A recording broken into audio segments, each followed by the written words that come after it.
Hello everyone, my name is Pixel Happy Thursday. How's everyone doing? Welcome on into the stream. Shy with the 5 months, thank you so much for the 5 months of support. Welcome in.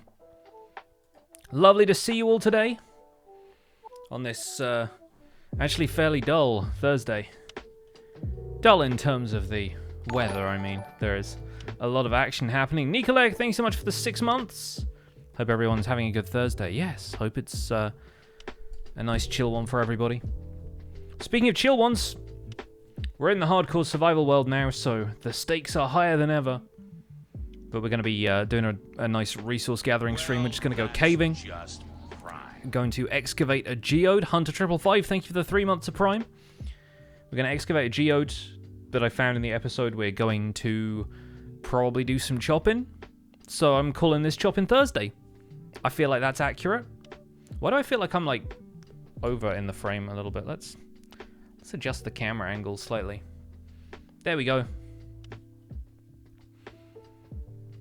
Welcome back, everybody. Not exactly chill, 37 degrees. Wow. That turned around really fast. Like, it got warm in the UK all of a sudden, but yeah, I've seen some people be like, it's suddenly, like, incredibly hot, and I'm like, where did this come from?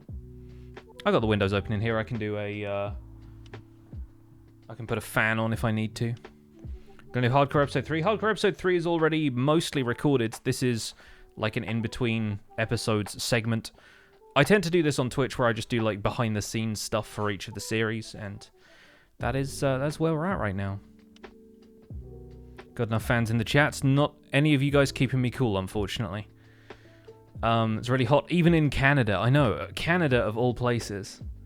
All right, let's get into it. We got hardcore mode in the survival guide. I've got a creative build world going for some other projects here and there, but for now, we're going to be in the hardcore world. Punching trees. We're dying in the tropics. Yeah, I'm. That's understandable.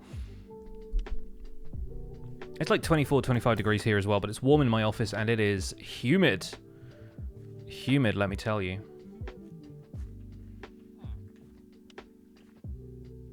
Ginger opening the freezer and wafting some cool air. Well, thank you. Assuming that's for me and not just for you. It could be for everybody in the chat at this point. So, news on the hardcore stuff. I've got to the point where I have enchanted diamond armor now, just traded from villagers, unbreaking protection on basically all of it at various levels. Some of the stuff we're going to be doing today includes chopping down some trees so I can trade some more for emeralds with the Fletcher and get myself the final piece of diamond armor. This guy has a Protection 2 helmet, but I currently... Oh, okay, actually that goes back up to his usual standards. I wasn't trading with the Fletchers for a little while because they increased the price of their trades. But yeah, we're going to throw down some sticks at their feet Is this guy back to normal? No, this guy's trading for a stack, you see? That guy's got 34, this guy has 64. It's a lot. Fletchers are scamming, always. Always. And it's only 2 of them that trade the sticks for emeralds. This one over here trades arrows as his first trade, which I'm okay with that, but I do want to trade sticks primarily. So we're going to take this diamond helmet. We're going to disenchant it in the enchantment table and see what we get. We'll throw that in there for now.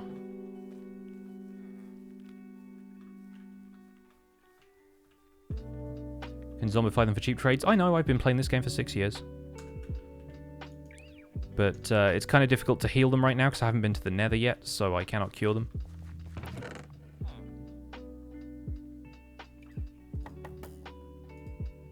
I think we're going to leave the dirt and stuff in here. Bone meal and everything else. And yeah, I think we'll maybe stick around here, chop a few more trees, do a little bit more trading. What day is the world on? 21. I'm not really keeping track of the days or anything. I might, because those 100 days videos seem to get a lot of views and people like seeing them, I might do like a summary video once we reach that point. Because everybody seems to like that, but that'll probably be middle of next week sometime. How have I kept my villagers safe? By sleeping every time it gets to night. And every time I go caving away from the village so that they aren't within the radius of hostile mob spawns. But the village population is not high enough that zombie sieges spawn yet either. And okay, a tree just grew next to me as I was chopping this one down. That's hilarious.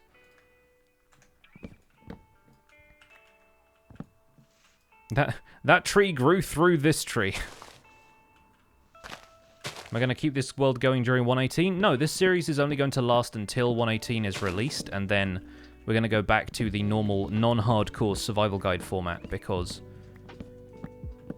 at that point we need to reset and do like early game tutorials again, because caves will be different. And I think the new caving experience is going to be worth having in the first couple of episodes of a series. Just so people can really get in on the ground floor and be like, okay, this is what caves are like now. Early in a series instead of, you know, waiting around for that to happen.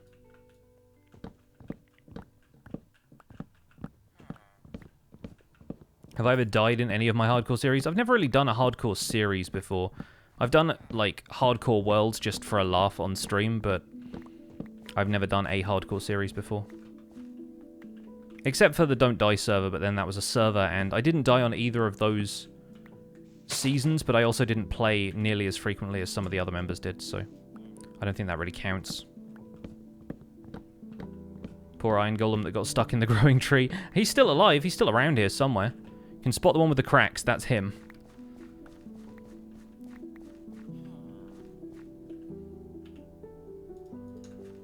Alright, if you haven't changed your prices at all. I expect the other Fletcher is probably back up to full price now. There's the guy with the diamond on his belt. Here he is. Yeah, 53. Okay, we're gonna hold off on that then. I think I might just wear the Protection 2 helmet for now. Then we can disenchant and re-enchant it later. Waiting for all of this copper to age takes forever as well. But we're going to be doing a little bit of bee farming and stuff in episode 4, I think. So we'll put this stuff away. We'll leave the hoe here. We'll leave the axolotl there as well. And I'm not going to bother bringing the spyglass with me. Now that we have Optifine back, it's not going to be all that useful to have around. I have an Infinity Flame Power 4 bow now as well, which is pretty nice. Probably... You know what, yeah, we will stick around in the village. We'll do like a little bit more trading with what we can. And I'll probably just do an expensive stick trade here and there, because I need to buy the sword that the weaponsmith is trading me right now. I don't have level 30 enchants on all my gear. The level 30 enchants went on the axe and the bow. Basically everything else I've traded from villagers as it was. I think I combined 2 sets of leggings. See, that's the guy who only trades me arrows. So this guy has the best stick trade for right now. How much was the sword this guy was trading me? 19. Okay, cool. Think you should make an iron farm early game to get all your iron to level up the villagers? Honestly, just go caving. Like, if you can go caving, especially with Fortune 3, you get so much iron. And, I mean, an iron farm is going to be useful long term, so you might want to make one, but honestly, I think you'll come away with enough iron from just a single caving trip. Yeah, there's a pre-release version of Optifine available for 1.17 already. If you go to optifine.net, it's in the preview versions tab. And the only thing that is not supported right now is shaders, I think. Like, even stuff like dynamic lighting, and that includes stuff like the glow squid. I don't use it, and will not be using it, so you won't see any, like, glowing, flaming arrows, or the glow squid won't actually emit light. Because, as usual, I prefer to do things in the most vanilla way possible. Which includes not really messing with stuff like dynamic lighting in caves and things. Right, we should have enough now to buy that sword. Which is not a super useful sword, but it is sharpness, fire aspect, and knockback 1, which will do, and my axe is close to breaking, so...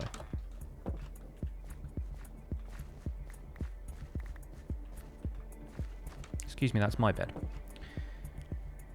Isn't it harder with now, with 1.17 to get iron from caves since it doesn't give the ore? No. It gives you raw items, and if you have fortune, it gives you more raw items, so it's easier.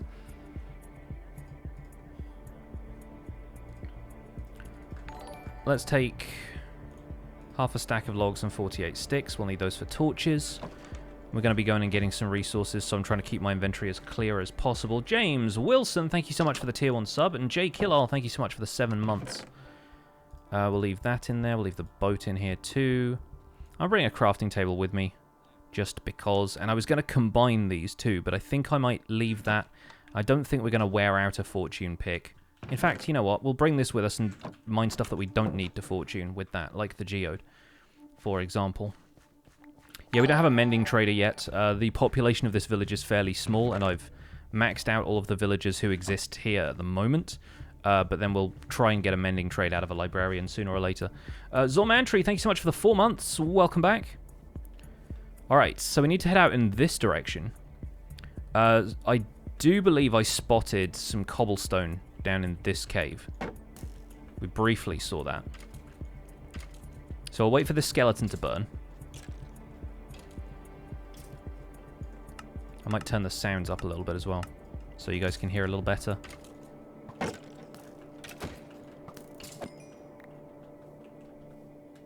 And yep, there's some cobblestone right here, so I think we have a dungeon. Oh, it's more zombies. Okay, fair enough. Well, that's just prime. Ain't it just? Bloop JF, thank you so much for that brand new Prime sub to the channel. Enjoy your emotes and your sub badge. Welcome to the Pixels. You are 1 in a million. I appreciate the support. Thank you. So yeah, this is as much caving as I will do close to the village, because of course, if we stick around here for too long... Are there no chests in this dungeon as well? Scammed. What a scam. Yeah, if we stick around here for too long and it gets to nighttime, then zombies could come out and scare the villagers, so I don't really want that to happen. Obviously, because this is a hardcore world, I reserve the right to be extra paranoid. If I hear skeleton noises, if I hear creeper noises, we will be reacting. What a rip-off, I know. So obviously the goal here is to get as much resources as possible, since we are fortuning basically everything. And the cool thing is, with iron and copper, we can now turn the raw items into compacted blocks, which means you can come away with from a caving trip in the early stages of the game with a lot more raw material. Imagine being able to compress iron ore blocks in previous versions into, like, 3x3 resource blocks. Well, that's just... You get a spawner, take it or leave it, basically, yes.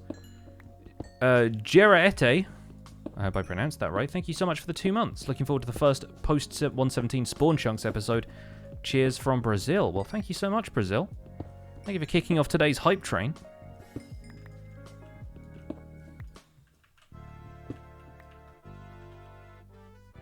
What do I think about mods like Sodium for FPS? Never used it, so I can't really offer a first-hand opinion, but obviously I've heard it's useful for people who have FPS drops. If you, for whatever reason, don't get on with Optifine, then yeah, sure, why not?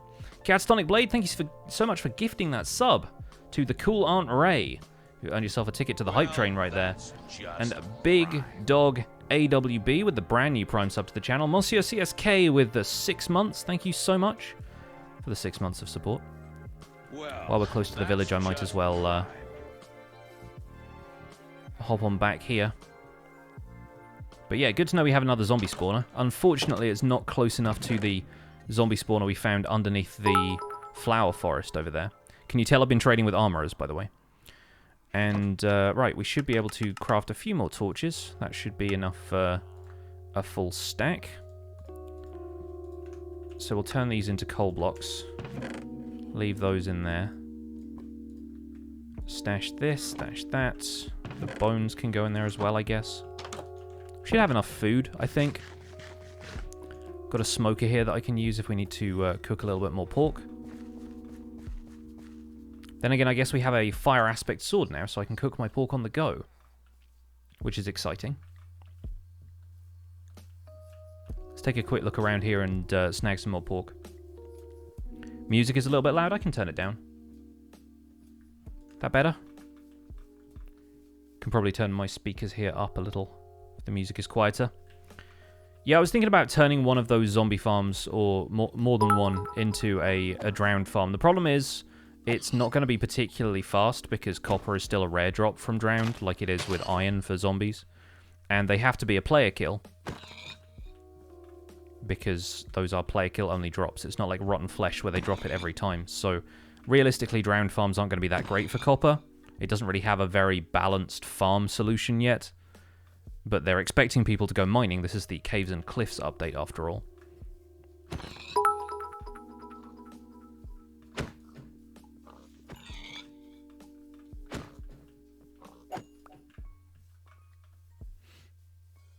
Rattlesnake, thank you so much for the 300 bits. Hunter and Fulmers with the 100 apiece. Thank you very much. Moving that hype train along. How many days does it take for copper to oxidize? It's random, so it can be anywhere between like 5 to 80 or something, I think. Like the first piece of copper I got oxidized quite fast, which is the one that's like out here. That aged 2 stages since I put it there, which was probably around day 10. We're on day 22 right now, so who knows. It's going to vary, it looks like. But hey, we've doubled our pork supply, so that should be us set in good stead for going caving. We are going to return to the cave I've already explored, but there is a lot left to uncover in that area. Yeah, the copper in this world seems to have oxidized basically as fast as it could. It would be kind of funny, actually, if... Well, that's just prime. Well, we're not going to get that one back. Oh, and he survived! What a legend. It's a weird laugh. It'd be fun if the way they programmed it was like your first block of copper is guaranteed to age as quickly as possible. And therefore you kind of understand that the aging mechanic is a thing. Because the first block I put down on Empire's SMP also oxidized pretty fast. Squirrely, thank you so much for the Prime sub. Tactical Satsuma with the 100 bits. Did someone say moving that hype train along? Thank you for the 100 bits. Appreciate it. Favorite Dominican with the 100 bits as well. And Internal with the 16 months. Welcome back. Thank you so much, guys, for the level 1 hype train. Level 2 is leaving the station at present. All right, let's mosey on down here. I think this was the cave. It was not. Okay, fair enough. It's around here, though, somewhere. Dug down a little bit there, I think, for some copper or iron. Also, shout out to this. I love when water generation does that. For whatever reason, it's really funny to me. Fulmers, thank you for the extra 100 bits. Just watching the video, super cool. Thank you. We're actually going back to that cave now if I can find it, which apparently I can't. New to my Twitch, welcome in. Deathstalk Gaming, good to see you. Yeah, if you're new to my Twitch, if you found me through YouTube, YouTube is where I hang my hat most of the time, and this is typically where I do the behind-the-scenes work for my YouTube series. Obviously, I want to stream as much of the hardcore world behind-the-scenes stuff as possible because, of course, if we end up dying, God forbid, but it happens to the best of us, then I want that to be on camera, right? So hopefully it shouldn't happen, but you never know. Do I use any mods other than Optifine? Nope, just Optifine.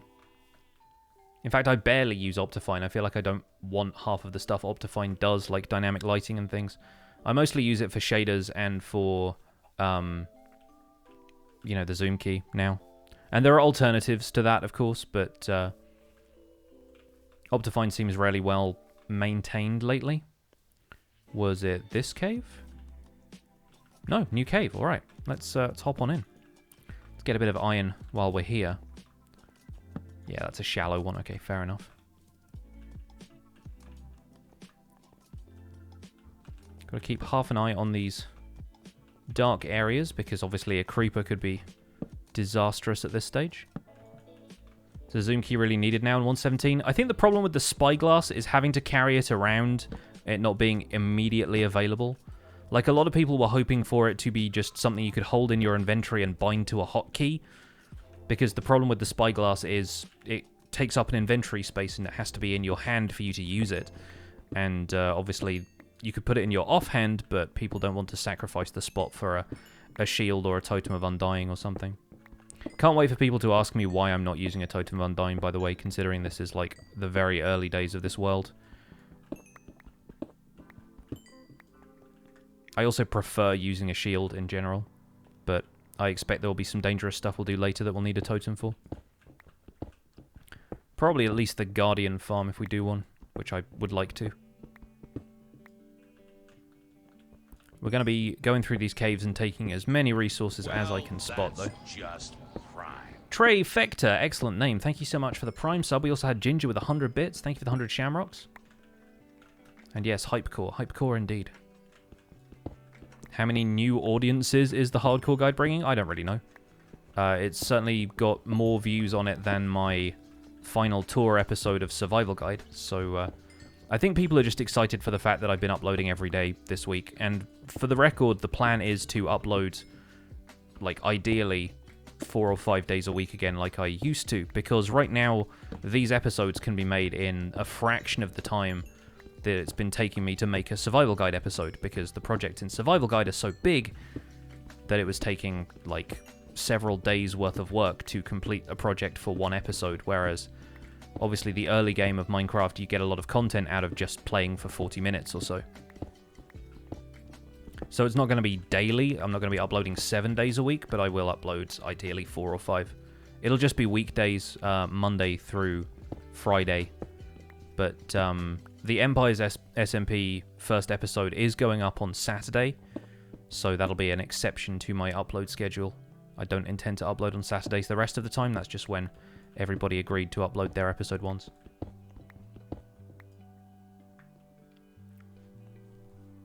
Please give coordinates of diamonds I find. No, find them yourself. YouTube algorithm loves regular uploaders. Exactly, yeah, and that's probably why the Survival Guide saw so much success initially. Thank you so much for the hype train, by the way, folks. We got to level 2 there. Really appreciate the support on today's stream.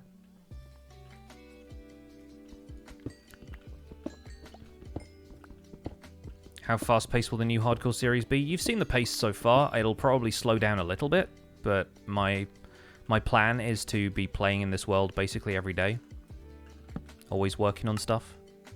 There'll be a few slower-paced episodes that are focused on building. But it'll be all kinds of stuff by the end of the series, I expect.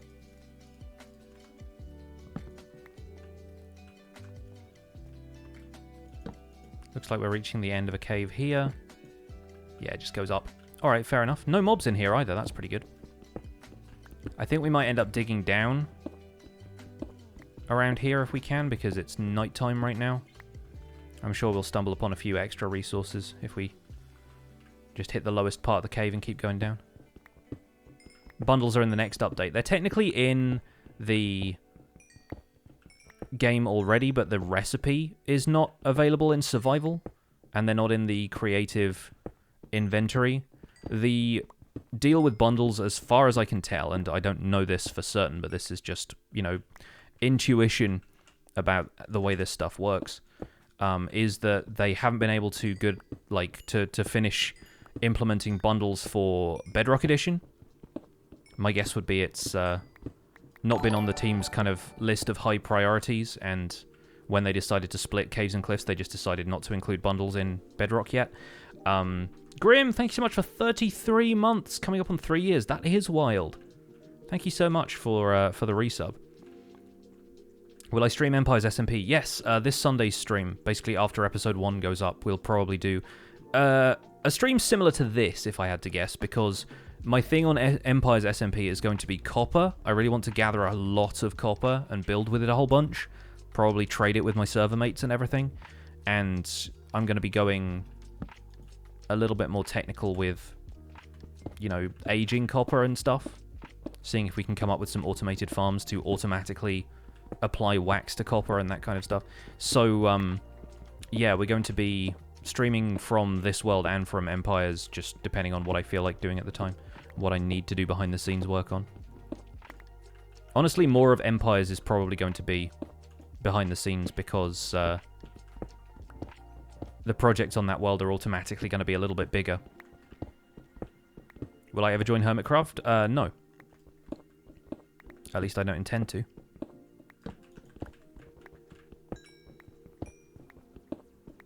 You also need to be invited to join Hermitcraft, so it's not really my choice, but if I had a choice, I won't know. Would copper age faster in water? Nope. They have not included any particularly advanced mechanics when it comes to the aging stuff. It just happens over time. The thing about copper is that the vanilla implementation of it, like the intended way for copper to work, seems to just be you put it in the world as the original copper block and it ages over time, right? So that when the developers talk about it, they talk about like building a roof out of copper, and then you come back later and it's started to decay or started to oxidize. Careful of the gravel around there.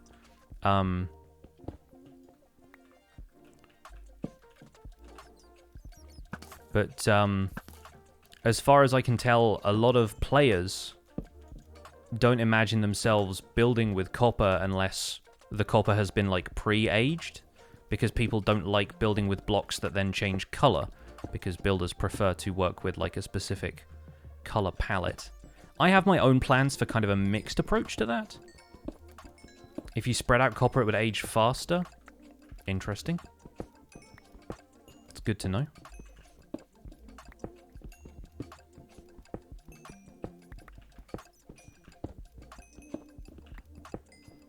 Think they should add a redstone function to copper? I think so, but eventually.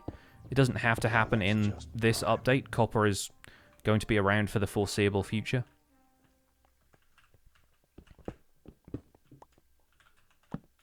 Hey, we got another geode. Nice. Very, very cool.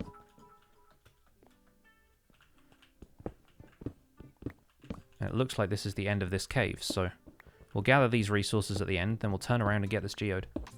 Trayfector, thank you so much for the 100 bits. What was my reaction to the end of Third Life? I didn't watch any of it, so indifference, I guess.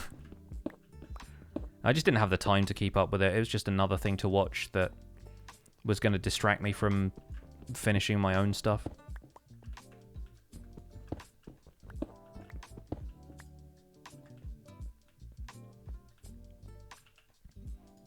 I don't really like the vibe on SMPs where part of the goal is to, like, prank and eventually kill other people. Like, I get it, like, pranks and stuff are fun, and it's kind of nice to do storylines and that kind of stuff. Maybe more of it is planned out behind the scenes than we are aware of as viewers, but for me, I just don't like the idea of people not cooperating. Like, I'm a hippie, so I just want everybody to get along, man.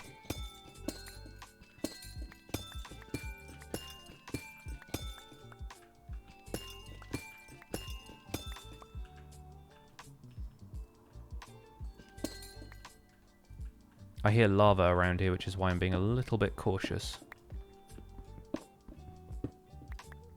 And the smooth basalt you can farm, so that's not a concern here. What I am interested in is this. I want to do a bit of building with calcite. Obviously, it's going to be full calcite blocks, but still. I'll take it if I can get it. We'll keep all the budding amethyst, obviously. I'm not going to break any of it. Who's in Empire's SMP? We don't have a full list published anywhere yet, so I'm not going to reveal it because other people may be keeping their stuff a secret, and that's how it goes with these SMP projects, is a lot of the time people want to be super secretive about it until the first episodes come out. But you'll see us all in the intro.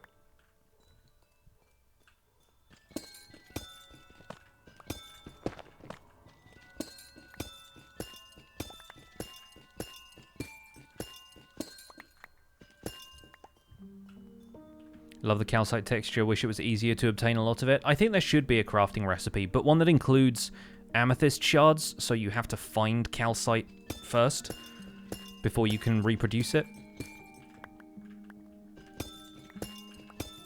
I still think diorite and amethyst shards would be a great crafting recipe for calcite. That's something you could mod in with like a data pack recipe or something, so if I really wanted that much of it, then I would probably do that.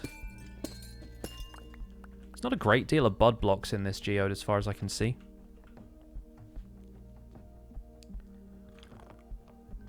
Is the entire first episode of Empires already recorded and edited? No, I have actually been working on that this morning, doing a little bit of time-lapse building before we streamed here today.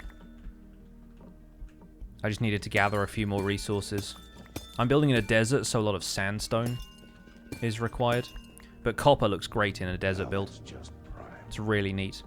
Because of the name of Empire's SMP, I think a lot of us kind of went in a similar direction. We were thinking about Age of Empires, the strategy game. And so I went and looked up concept art and screenshots of the desert civilizations in Age of Empires. And it's not going to be exclusively based off that, but it was a pretty good start for a rough idea of what I wanted to do. Will the budding blocks generate crystals on all sides? Yeah, they do. And you may want to choose which sides to, you know, attach pistons to and stuff if you want to break this stuff automatically, because breaking it with a piston should work. I think you can also fortune the big crystals.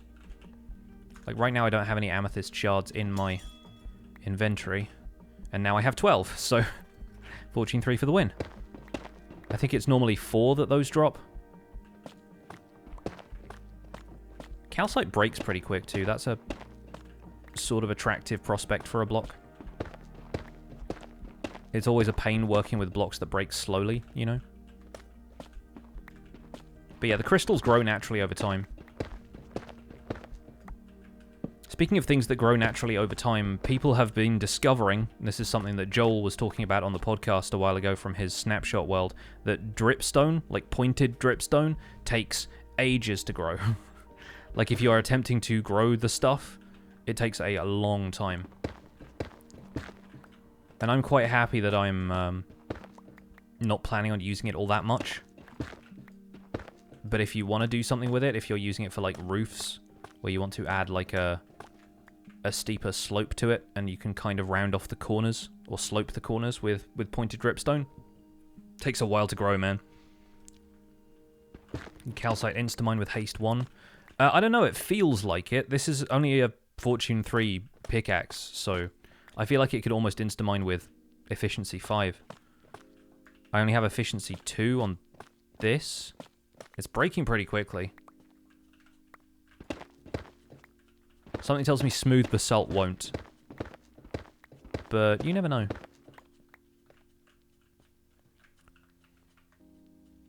It does with Efficiency 5. Nice. So that's a nice easy way to clean out a geode. But I haven't been enchanting all of this stuff from scratch. I've been getting my tools from villagers.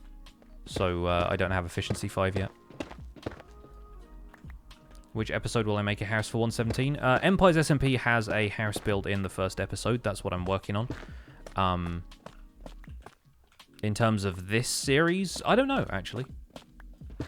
I'm not quite certain if I want to make my house next to the village or if I just want to use the village to get set up and then move elsewhere. I do really like that flower forest, though.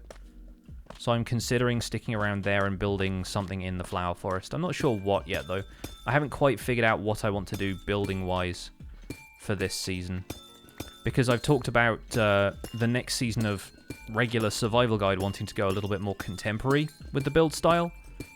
But I don't know if I maybe want to switch up that approach for this series. Or if I want to do just something completely different.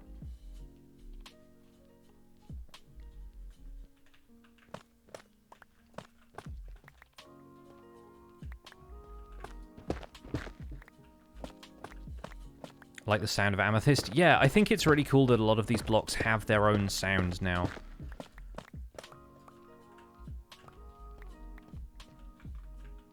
Like a lot of blocks have kind of unique noises attached to them that either didn't before or they're new blocks, and so by default they have new sounds. Like the sound of walking on tuff. It is good. Yep, figured that was going to happen.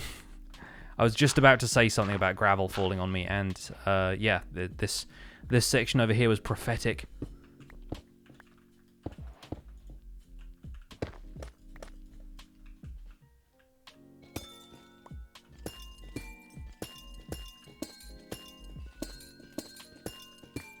I wonder to what extent the community is going to treat breaking amethyst buds the same way breaking spawners is, where it's like a crime.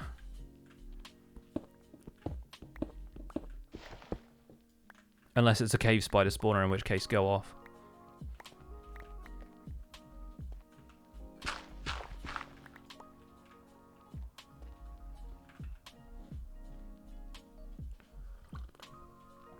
What will happen to the hardcore series if I die? I'll probably just start a new world and keep playing, because the idea behind a hardcore series is to explore hardcore as a game type rather than specifically do like one long series. Like if it turns out that way, then great.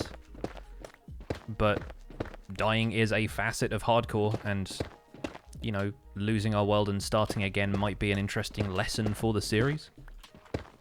But yeah, realistically, like, I don't have anything else planned right now for between now and the end of the year when 118 comes out. So if we end up losing the hardcore world, we will continue the hardcore series, just in a different world.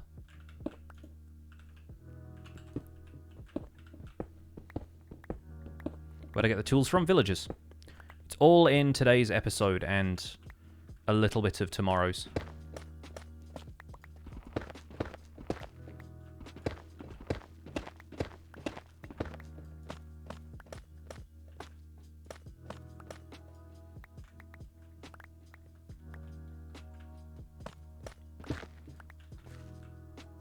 But yeah, being able to make videos is obviously going to be much more important than the actual world itself to me, so it's going to be a shame if we lose this world because we got such a good start. The seed is really cool.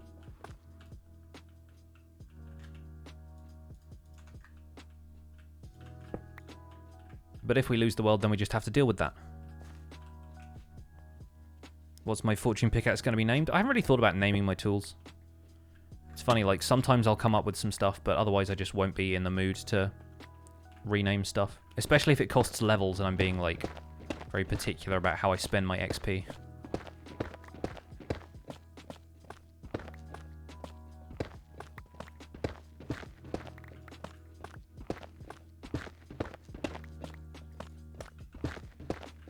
I don't really need to mine the smooth basalt, but right now I don't have the ability to farm basalt because I've not been to the nether yet, so I figure I might as well.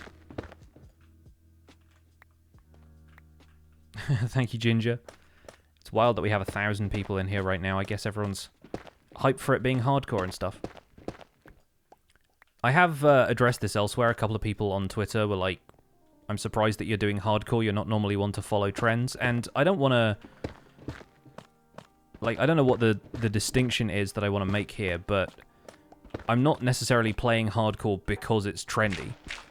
I'm playing hardcore because my audience has expressed an interest in seeing me do it, and I want to do this series with the understanding that it's going to be temporary.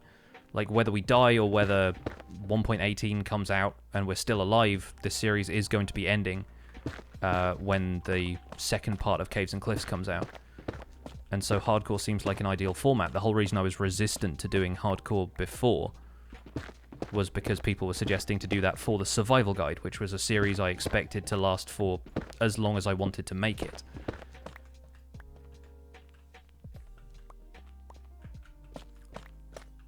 So it's very different to kind of the trend-chasing attitude. And let's be real, if I was the type of person to take advantage of stuff like that, I would have done what everybody else did and started a hardcore world as soon as Philza went viral. Because that clip going viral is basically the only reason that everybody plays hardcore now. Will I upload this to YouTube? Probably, yes. I think it's going to be interesting uploading the grindwork to YouTube for this series, at least in the early stages. Because this is going to be a document of our progress in the hardcore world. Of course, I'm not going to upload the average VOD to my regular YouTube channel, because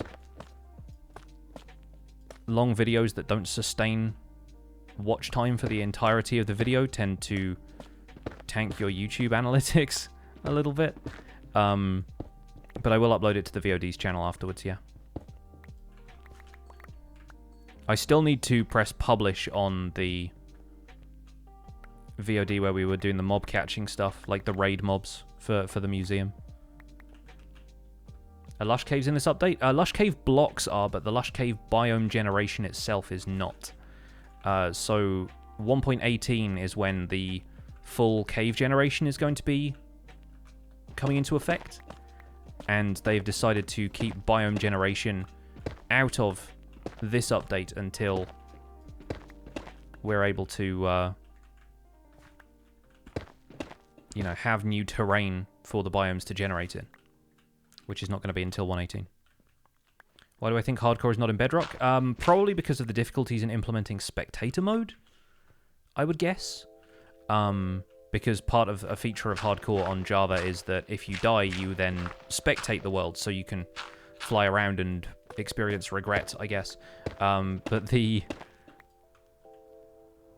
problem with Bedrock Edition is, like, the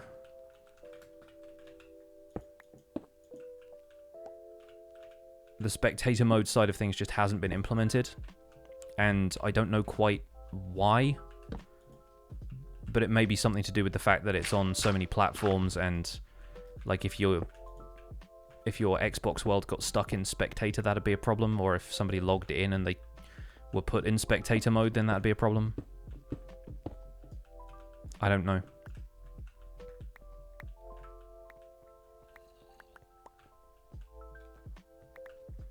Well, we've covered this geode in gravel, but we have mined out all the blocks, it looks like. And from that, we have nearly a full inventory of various materials. We've got lots of smooth basalt. We've got 3.5 stacks of calcite, which is, I'd say, decent. This felt like a smaller geode than some of the others I've seen, though.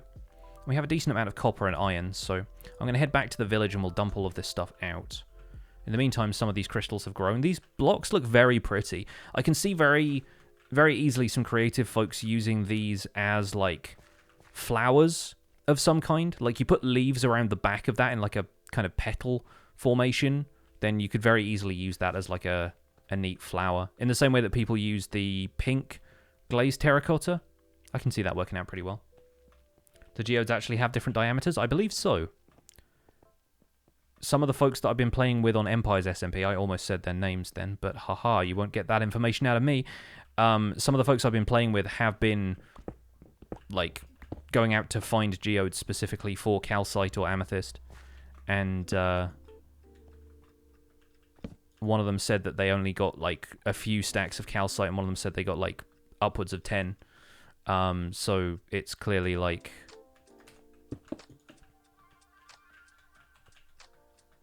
a variety of different generations, which makes sense, right? Because they're generated structures in a sense. They're sort of like shipwrecks where no two are going to be the same, or well, there is at least a decent amount of variety. I'm not saying each shipwreck is unique. Did I already get the name of the axolotl? Some people suggested Pixelotl, and I quite like that. I'm very impressed about how many people are immediately associating axolotls with wattles, who, I mean, to be fair, has a good name to smush together with that, but I feel like Wattles has been very keen on them on, like, Twitter and places, and I guess some of his videos. I haven't been able to watch all of them. But, yeah, I'm like, that's branding right there. If people see an axolotl and immediately think of you, congratulations, you have won Minecraft on YouTube. It's like Iskall and Diorite all over again.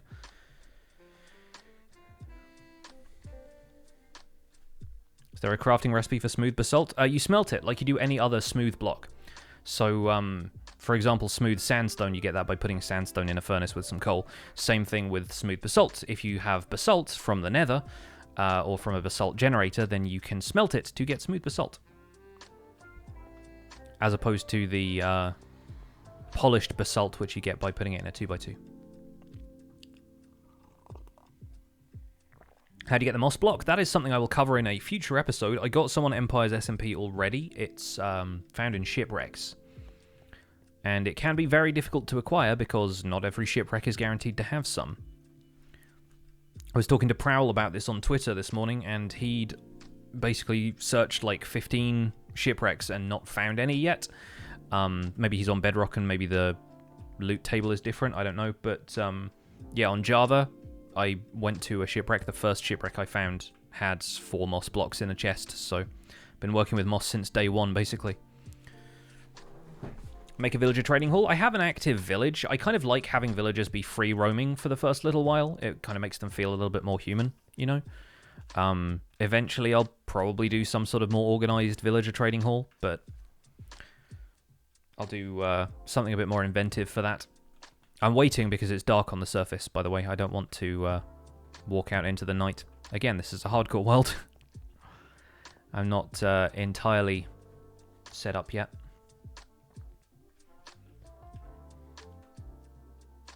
First episode of Empires is coming out on Saturday.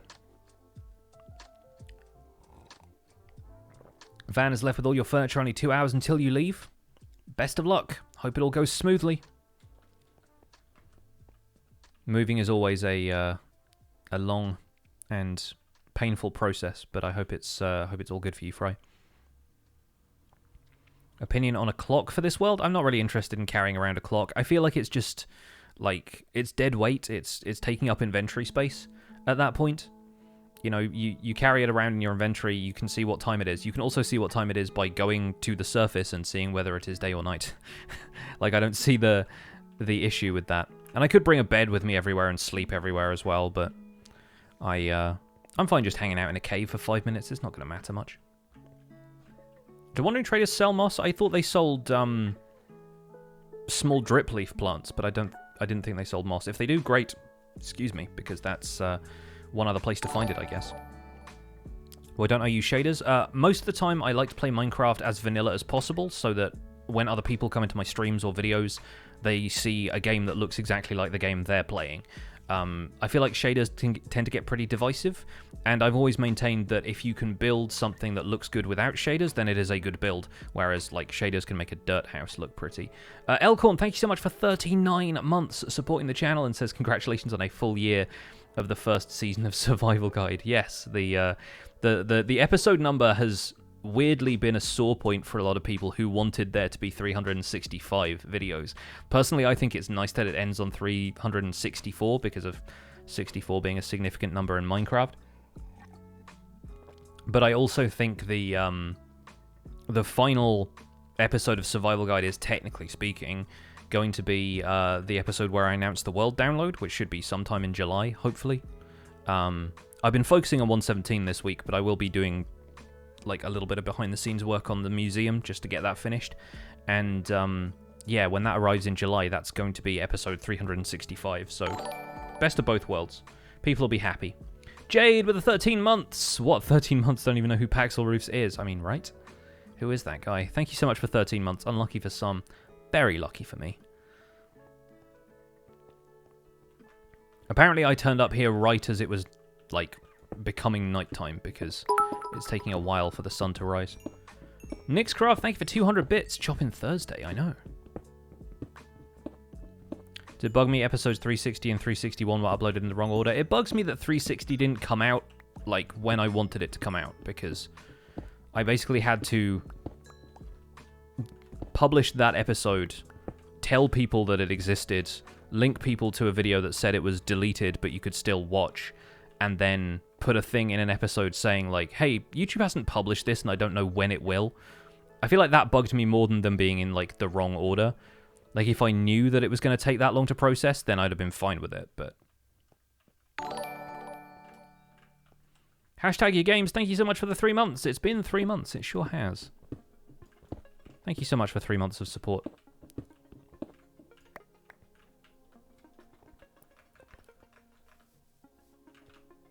Quick creeper check. I think we're good. Let's mosey. I love to see the skeletons burning in the sun. I think there's an Enderman in the forest there as well. I always like to run towards burning skeletons because free bones.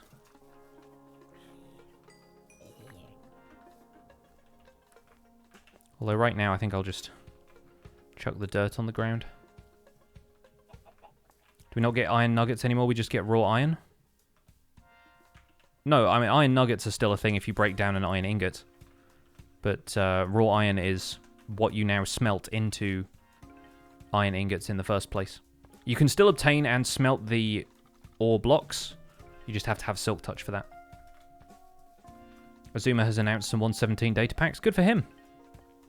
I'm sure the Vanilla Tweaks team has been coming up with fun ideas for what they can do in this update. I expect a very popular one is going to be reintroducing bundles. Like, I'd be into that. Alright, lads. By which episode do I plan to kill the dragon? I don't have a roadmap for this series or anything. Like, I don't have it really planned out. I plan to do things when I feel like doing them, really. So I'm not, like, planning ahead too far in advance. Whoa, Velastic, thank you so much for gifting 5 subs to the community. Folks in the chat who just got gifted a sub, please enjoy your emotes, your sub badges, and the next 30 days of ad-free viewing here on the channel. And make sure you thank Velastic for that very generous 5 gifted subs. Let's organize this a little bit more, because obviously this is getting out of hand. We're going to have precious resources in this chest, including the stuff that we get from geodes, because it's mostly unrenewable right now. And then we'll put the copper and stuff in here. We'll put gold over here. We've potentially got like gold nuggets to add to that as well. We can throw that in there. We got redstone. We got emeralds. We got diamonds. I guess iron can go in here as well. We'll figure out spaces for everything, but it's nice to just have all of that stuff in one place.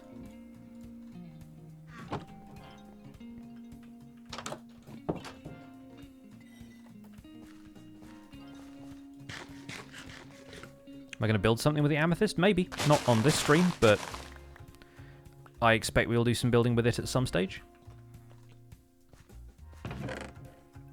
I know people said to space out the... Oh, it's raining. This looks like a thunderstorm as well, so gonna sleep through this one.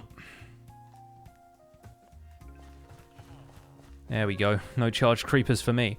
I know people said to spread out the copper. Apparently it works better if you spread it out, but now I've placed these down, I can only assume that some sort of timer is aging them, and I don't want to reset that by placing them again. You know what's weird to me is not running around with like fireworks in my inventory. Like I've done it several times where I've been comfortably dropping off the side of a building, like if I'm building stuff on Empires or whatever, and I automatically hit the space bar like I'm going to glide and slow my fall down a little bit, and then I don't. And it's not like I kill myself that way because the drop is only like 7 or 8 blocks, but I've just got into the habit of doing that now, to the point where, hilariously, I've been imagining myself to have Elytra. How can you transfer your 116 world to 117? Open it up in 117. Just open 117 from the launcher and load up the world you've been working on, and it will just update the worlds. I recommend making a backup first, because making backups is important to the process of preserving any world. There is no timer, it depends on random ticks along with an added algorithm. Yeah, but I mean, the longer it's been out there in the world, I presume the longer it will still take to age. Because if you do that in creative mode, if you like set the random tick speed kind of high, it all ages like at once, and then it waits a little while and then it ages again. So there's clearly like a buffer period between ages, and I kind of want to run down the clock on the stuff I've already put there. Preparing for any building soon? I mean, we will build stuff at some point. I do not know quite when. I would like to get stuff like Silk Touch at some stage, so that I can get a lot of stone, rather than just smelting all of it. Because I don't need the XP from smelting, so it's going to be a lot more fun if I can just Silk Touch everything nice and early. Yeah, weird. I now have no concept of where the cave was that I got the geode and the diamonds in from today's episode. It seems to have vanished. I'm one of the best Minecraft builders. I strongly disagree, but thank you for the compliment.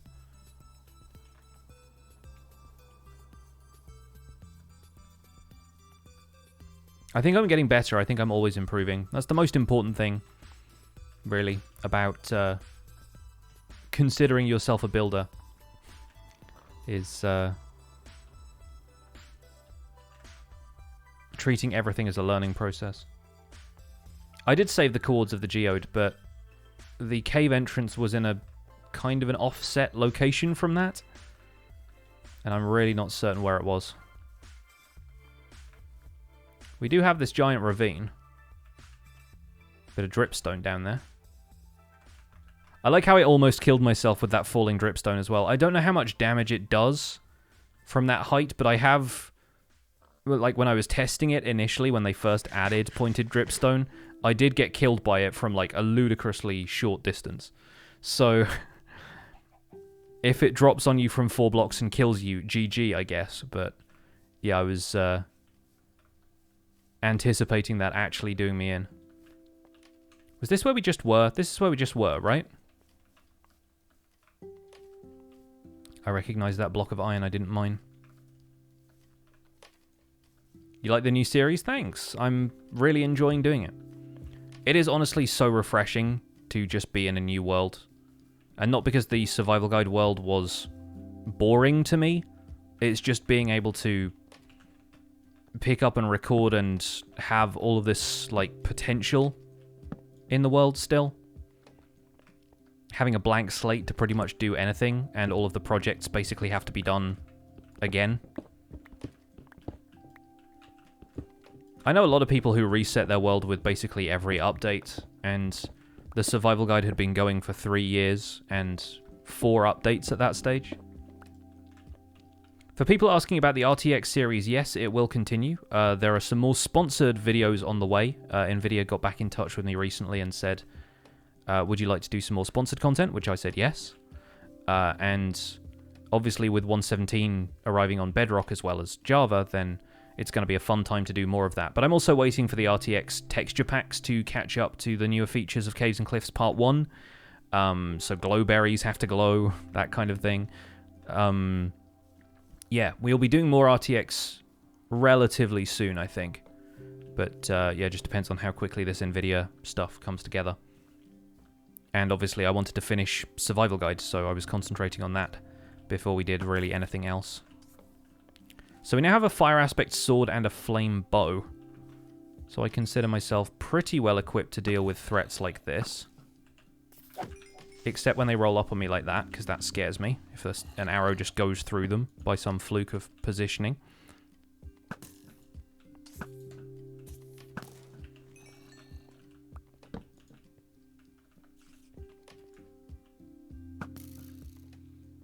What day is it in the hardcore world? We're in the 20s. It's like mid-20s. I sleep a lot, so like the day counter doesn't necessarily feel accurate to how many days should have elapsed. Like how much time actually played, but it's on 25 right now.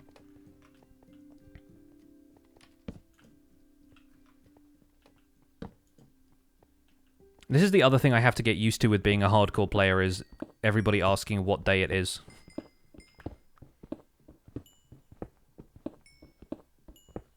I don't know if that's good or bad or what, but eh.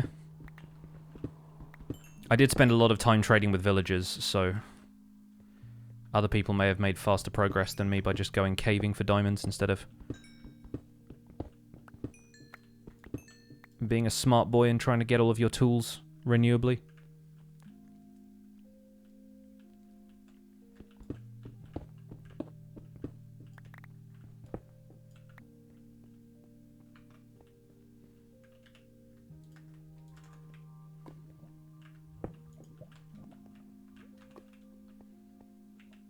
Oh yeah, we're not using the fortune pick. That's a good point. Not a huge concern, really, but we should be fortuning stuff if we can, which we can with everything, so... We were just doing a lot of heavy work in the geode there.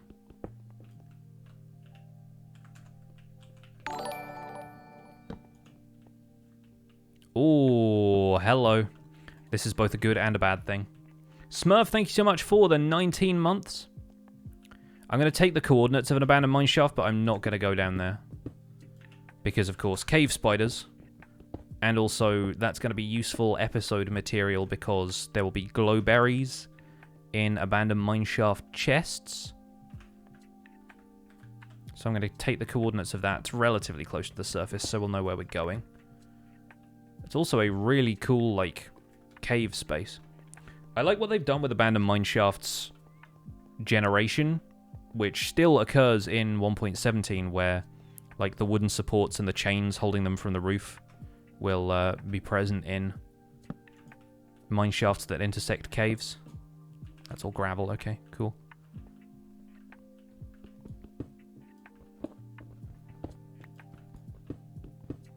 I think it's cool that that doesn't just apply to 1.18 caves, you know? Like we got a little bit of it in this update as well.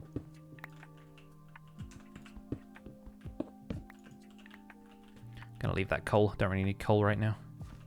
We'll get this stuff because it's easier.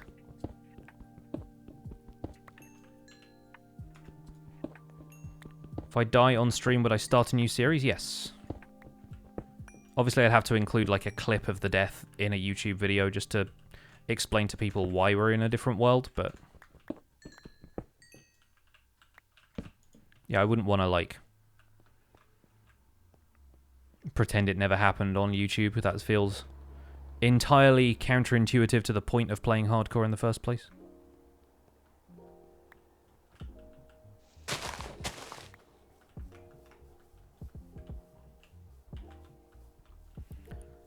But I'm hopeful that I can not die.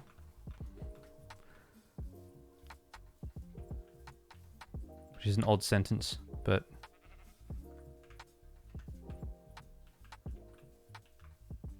Alright, this looks explored. Is this somewhere I've been recently?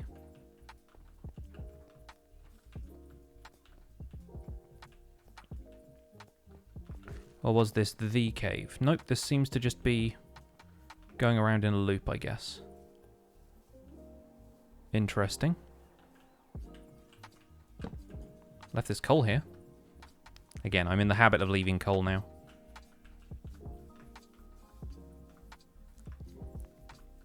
Have I ever seen the Warden in snapshots? No, they haven't implemented the Warden yet. It's not in the game.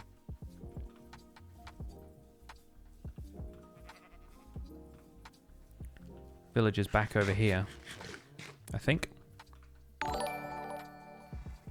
Yeah, there it is. Smurf, thank you for gifting a sub to Lamb Chop. Pork Chop, actually, but there you go. Appreciate that gifted sub. Lamb Chop, enjoy your emotes and your sub badge. When is the warden being added?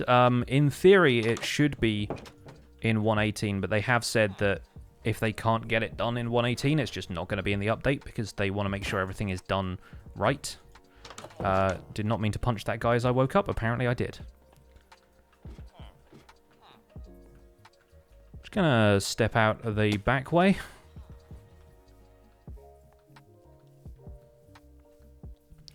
Started a hardcore world along with picks, but sadly the seed I got isn't that good. Nearest village is like 1.2k blocks. Hey, at least you know where it is. At least you know where it is.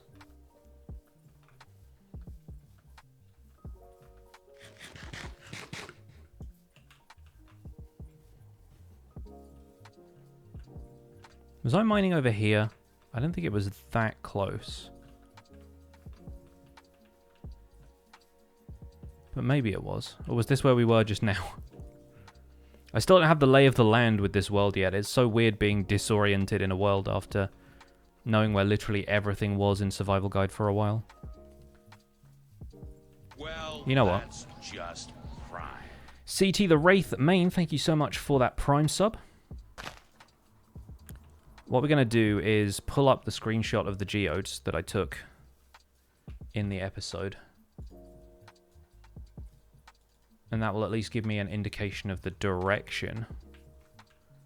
Okay, so we're in positive X, which is back this way. And about 309, so we're basically in that direction. So that's kind of where we were caving before. Just missed the entrance for some reason. Why does Bedrock not have hardcore? Because you can just play on hard and then delete the worlds. Like, operate on an honor system, I guess. And spectator mode isn't a thing either. Will I end the series when part 2 comes? Yes, that is the idea. This is basically a filler series between 1.16 and 1.18 because Survival Guide is going to do a lot better with the new cave generation and stuff. That is a dark and foreboding hole. I will not go there.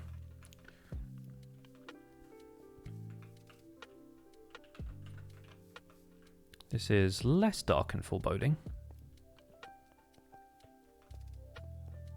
This is also exactly where we were a few minutes ago. Can you farm dripstone? You can, yeah. Are you talking about the block or the pointed dripstone? Because there are differences between how you farm the two, but both can be obtained renewably. So 243, 309 is the coords of this geode.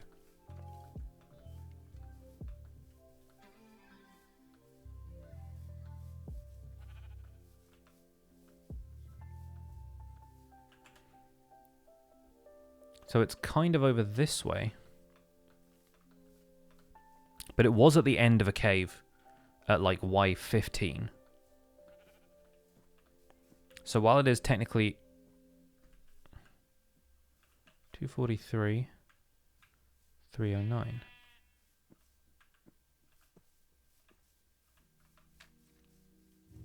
Well, that's just prime. It sure is. Pete Chelsea, thank you so much for that brand new Prime sub to the channel. I think it might be this one. Because there was definitely some surface iron I didn't mine on account of it being dark when I got here. I didn't want creepers to run at me from the surface.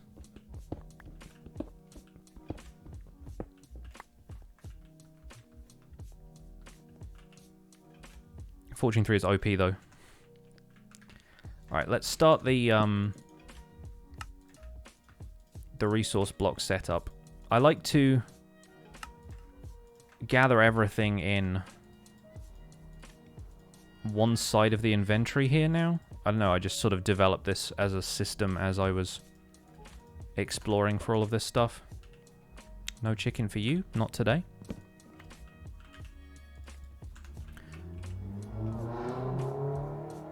Alright, wow. They know I'm streaming, apparently. So yeah, this is definitely the cave. This is most certainly the cave. Is that a wooden sword? Why is it glowing like that? Glow squid! Speaking of glowing.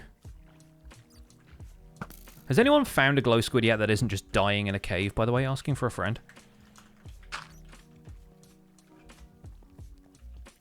Literally every time I have found a glow squid, they've always just been, like, already dissolving into glow ink. Don't kill the squid. The squid is doing fine on its own. I mean, it's killing itself.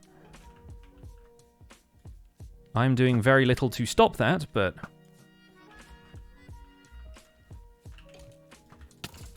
Yes, hello. I have protection armor now. Get wrecked.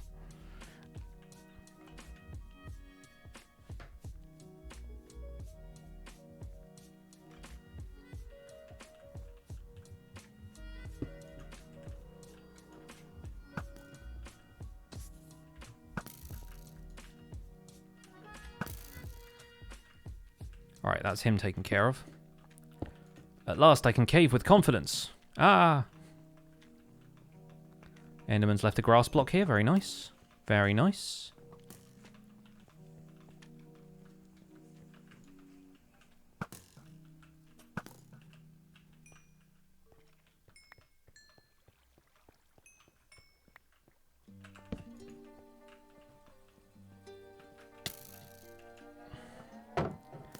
I was just going to say I was going to tuck myself into a corner so I'll be safe.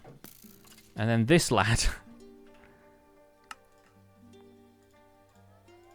decides to come out of the woodwork and change that.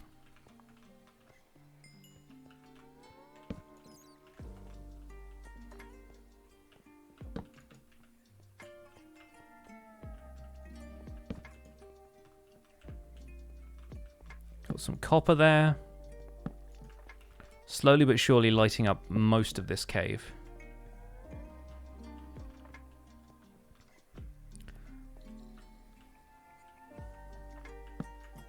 A little bit dangerous. Don't really like high open spaces above me like that. Drop creepers will make one an agoraphobe.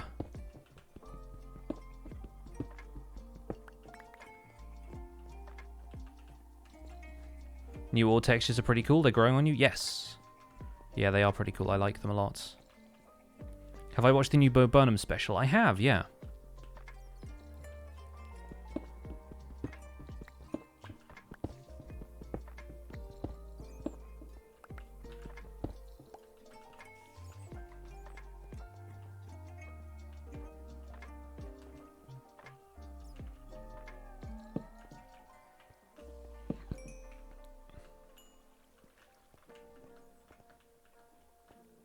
Beans. What I think of it? I liked it. Obviously, it's kind of difficult to like something which is clearly a man having a breakdown on camera, but I thought it was very well executed. I think it was more of a theater special than a comedy special. Like, it wasn't laugh a minute. I feel like I laughed maybe once or twice, but the rest of it was just me kind of feeling bad for the guy, which I get is the intention. And it's also kind of...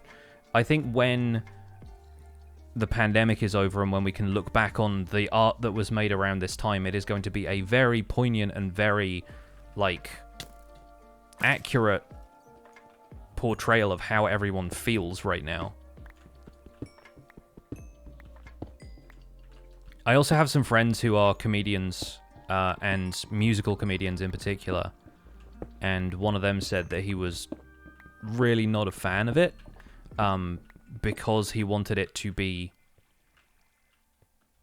more comedy and not in a way that feels insensitive to the subject matter. Like, he thinks, you know, this guy is capable of working comedy into such a tragic way of doing things. That's kind of Bo Burnham's like signature move, is making comedy that you go ha ha ha and then about. And I feel like this was mostly the second part and not the first part. There's an axolotl over there. Also a skeleton. But I mean, I'm no, you know, great judge of comedy or theatre, so I feel like my feelings about it can be fairly off base when it comes to everything else. I didn't, like, laugh uproariously at it, but I don't think you were meant to, you know?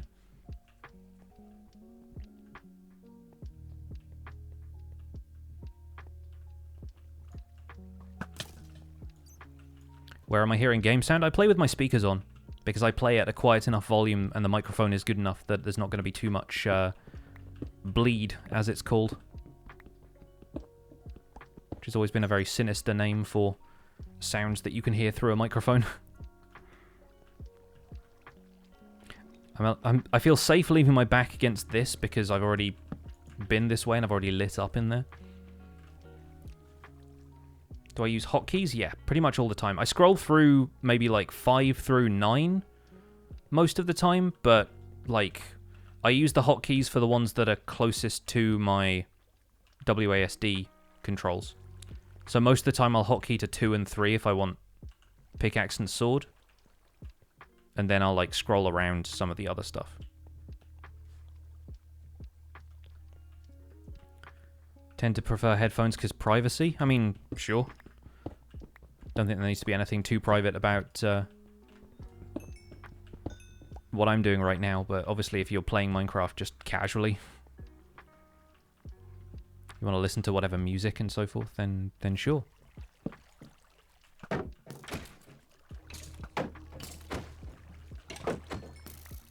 I ain't here to judge. I need a better sword. This sword only has sharpness 2 on it. Because it's not a native enchantment table joint. This is from the villagers.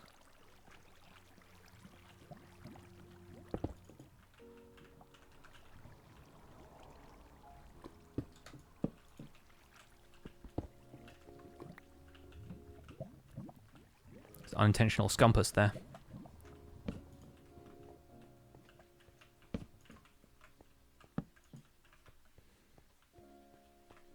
What is my favorite 117 feature? Copper, I think, right now. Or moss. Copper or moss really takes it for me. Because I really like the aging mechanics of copper. I really like the color palette it provides. It's kind of rare that a block comes in 4 different colors with all the same texture when it is introduced, you know? It's like if they added 4 different shades of stone brick all at once, instead of waiting like 11 years to add deep slate and black stone and everything. There's a lot of coal here, by the way.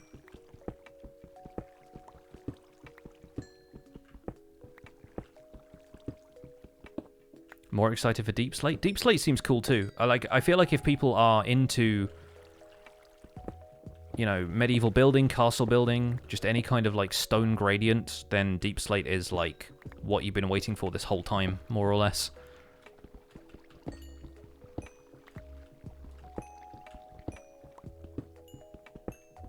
Deep slate tiles your jam? Yeah. Yeah, deep slate tile is a very cool looking block. Not going to worry about all the coal as it hides itself behind all this gravel. I need to get Silk Touch before I really start to harvest gravel. Just don't want the flint right now. Although it has been quite useful for making fletchers.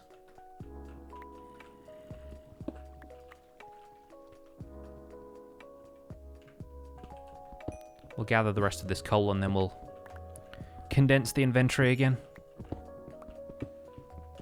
Do I have a clue if the old world will get the new stuff? Yeah, you just have to explore chunks that you haven't generated already, or delete some chunks that you don't use. Anywhere you've explored won't have any of the new stuff in it, but anywhere that you've not been before will. So if you delete old chunks, then it's like you've not been there before. Massive ore veins aren't going to be implemented in part 1, no, because the iron ore veins are specifically designed to generate below Y0. They're supposed to be in deep slate levels. And we don't have those yet. There's another geode down there, some diamonds on the left. Is that geode or is that... oh, that's just deep slate. That's just prime. We'll come back for the diamonds in a second. Doing my usual caving thing of making sure the way behind me is safe first, because I don't want to be ambushed by stuff. And that is how I've survived so long. Rockin2 Robin, thank you so much for gifting that sub. Caitlin147 with a brand new Prime sub to the channel. Enjoy your emotes and your sub badge. Welcome to the Pixels. You are 1 in a million. I appreciate the support. There's a lot of zombie noises in here. That worries me.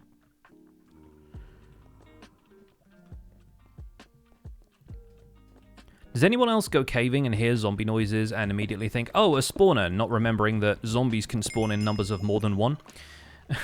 Because I do that a lot. I'm like, oh, lots of zombie noises. Could be a spawner. And then I'm like, actually, no, it's probably just 3 zombies. Because pack spawns are a thing. We always get so excited, and anytime you see a collection of zombies, you're like, a spawner must be nearby. That's also not even exciting to me anymore, because I don't like zombie spawners.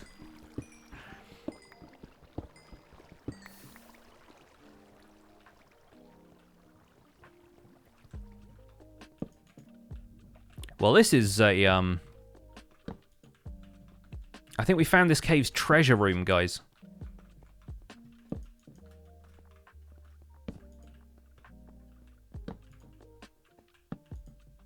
Alright, we'll start here. Again, I don't like to start mining into the walls until I'm certain that any dark areas further down are lit and I'm not going to be crept up on by a creeper.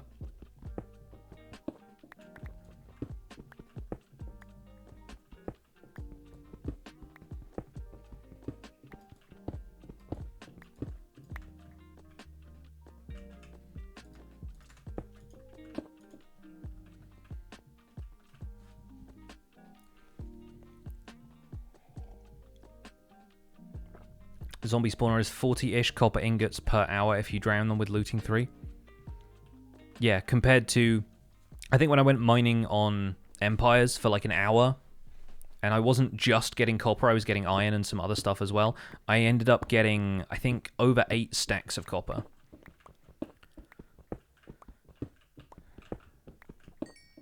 $40 copper ingots is like 4 blocks, and then 4 ingots left over, right? So, that ain't much. Hey, what's up, Beardstone? How are you? How are you enjoying 1.17? I guess you've been playing in the pre-releases already, so is your hardcore world still going, or have you started some other projects?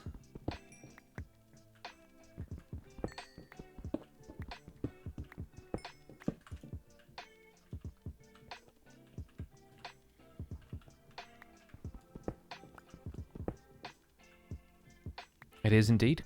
Good to hear it.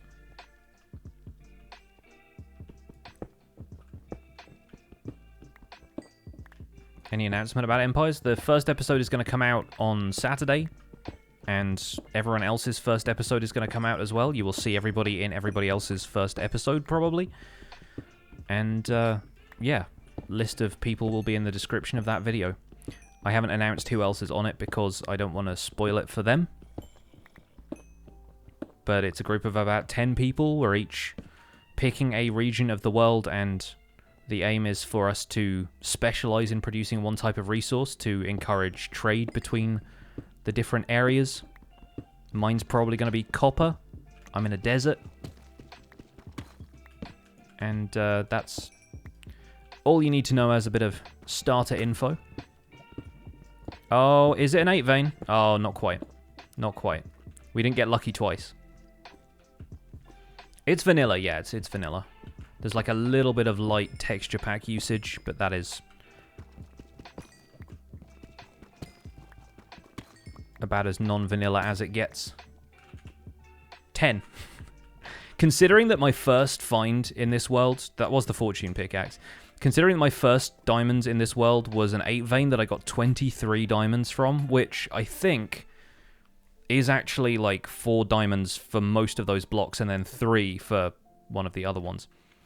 10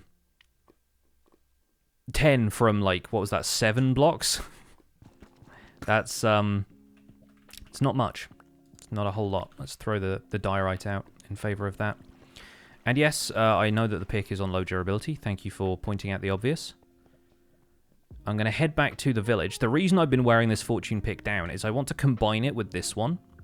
And obviously in repairing it, you'll get some durability back. You get that extra durability increase. But I didn't want to combine it right away because then, you know, you're effectively wasting the durability that you could have spent fortuning materials before that.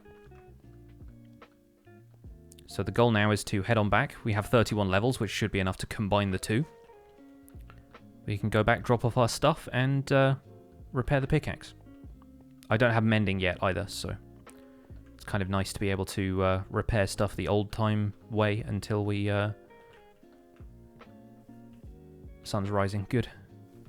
Yeah, until we have access to a mending villager.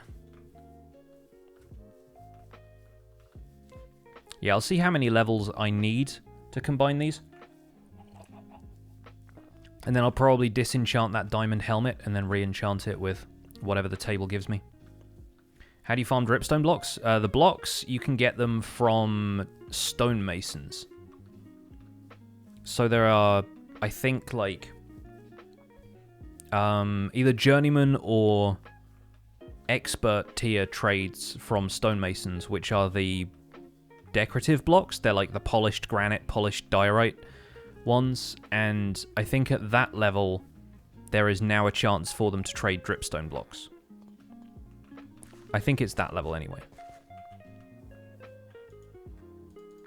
So 15 that way round, 9 that way round. Okay, so fortune first. Can we call the mending villager Dmitry Mendeleev? The guy with the periodic table, right? The guy with the periodic, you know, the inventor, the codifier of the periodic table. Oh, wait, I haven't disenchanted that yet. Is journeyman? Okay, cool. Yeah. Again, wasn't quite sure which one that was.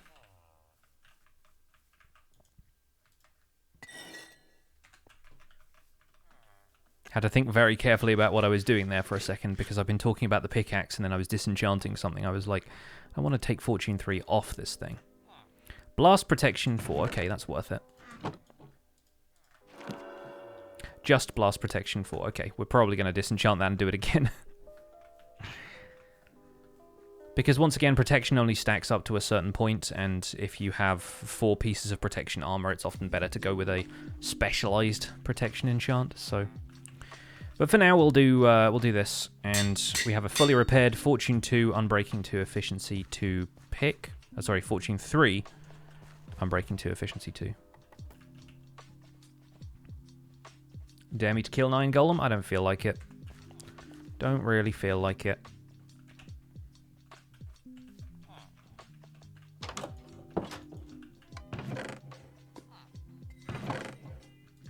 Still, that's 31 diamonds right there. Not too bad. We'll put some lapis in here, even though it's not enormously valuable to us right now. Condense all of these down. I think I might actually break this gold block down into ingots. It'll be more valuable to us that way. And then make a raw gold block, because I'll be bringing it back in that form when we go caving.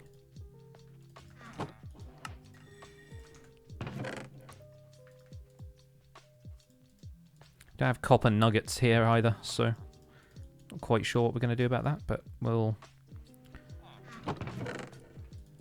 be fine for now. What kind of mob drops and stuff? I'm like, some of this stuff ends up being useful later, so I don't want to just throw it all in the bin.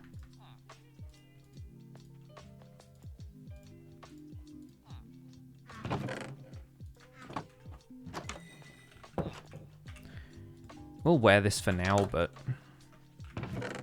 that's mostly so we can have a full suit of diamond. Can raw copper blocks oxidize? No, they just look like that permanently.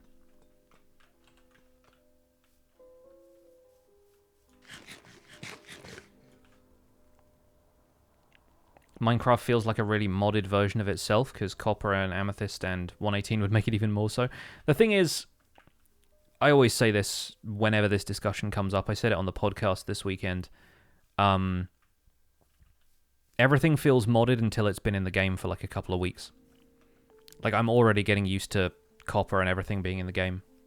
And honestly, the vanilla development team does a really fantastic job of making everything feel like in the same kind of tone and style of vanilla every time, even if it is like an unusual fit for vanilla. Like, they make it work. They're very good at what they do.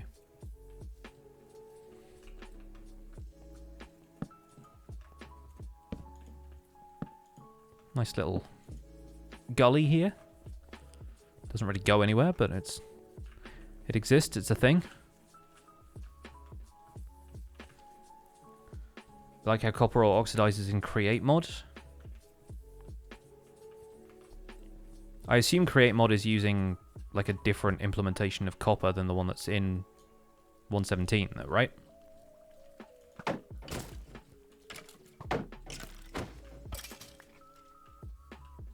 little bit of drippy drippy.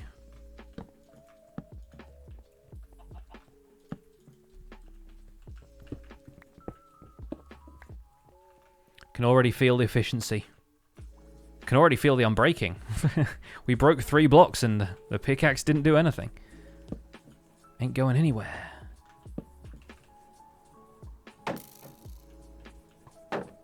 Tell you what I do need, though. I can't believe I'm saying this, really, because it's something that I resisted for so long. But I miss having Mending and Unbreaking on my shield. Because I'm always carrying it in my offhand, so it always feels like the shield is fully repaired because it picks up the XP as I go.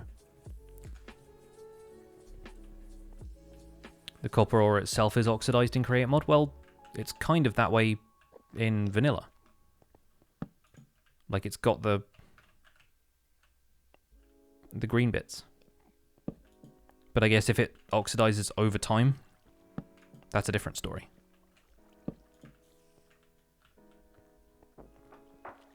The enchant on the sword is the one that I got from the weaponsmith that I buy the tools from. So it is sharpness 2, knockback 1, fire aspect.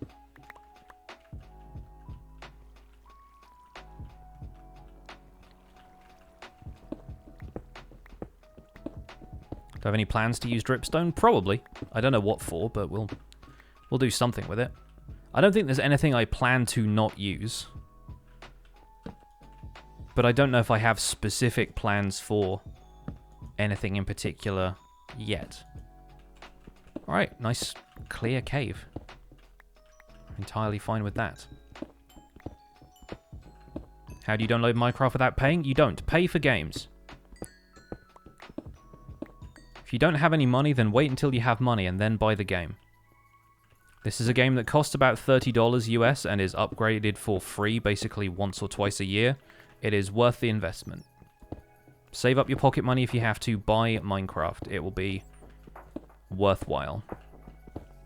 And get used to paying for things, because that's how things get made, unfortunately. Also, maybe don't come into the chat of somebody who plays Minecraft for a living and ask how you get to play Minecraft for free. It's not like I'm paid by Mojang or anything, but I think it's worth supporting as a product. Yeah, alternatively, you can buy the Windows 10 Pocket Edition console version of the game, which costs about a tenner. That's another option.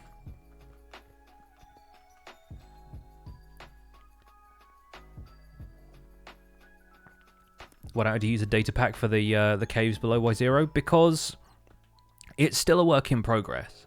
I think I'm much more interested in experiencing the full release of, like, huge caves than I am in,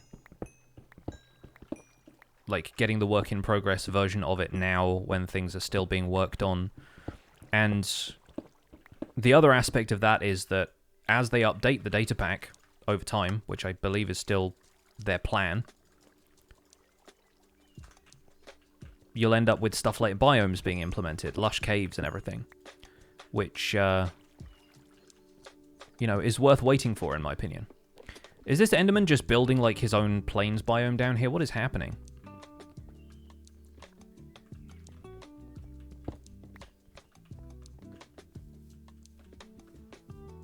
Gonna leave the dripstone where it is. Don't really need that.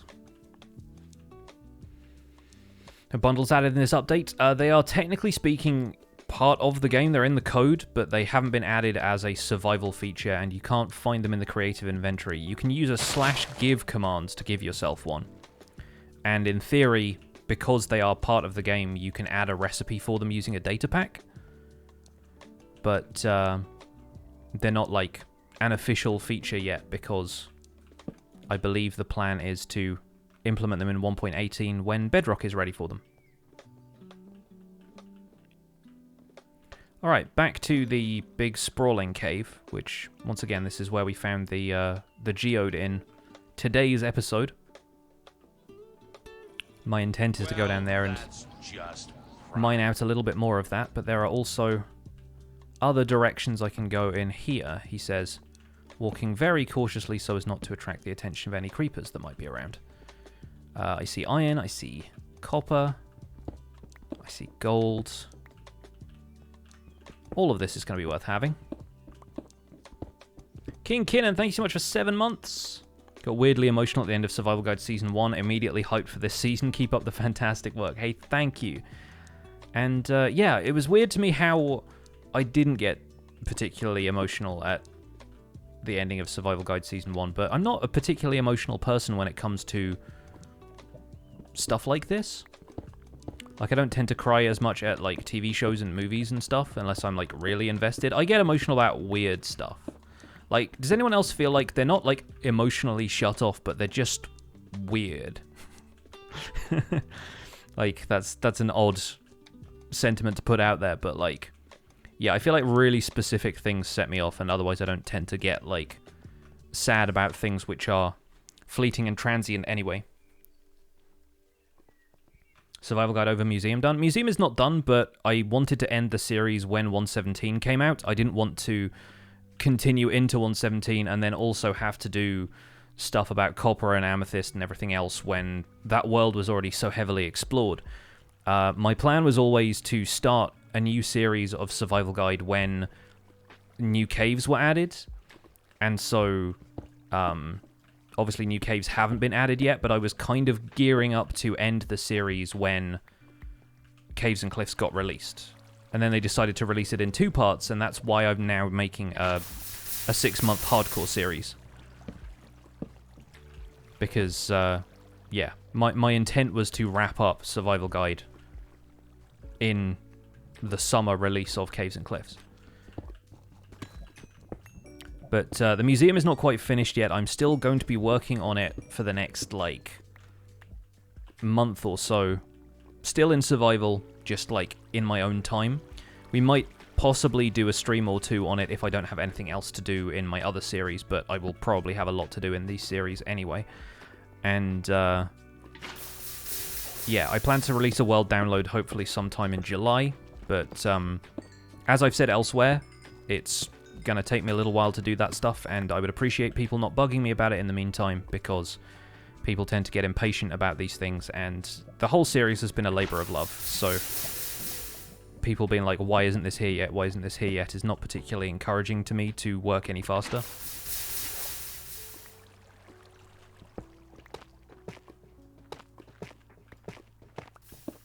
I'm not saying that in particular, that chat message was like a bug, but it was, you know, I just want to try and preempt that stuff before it happens and before I get annoyed about it, you know?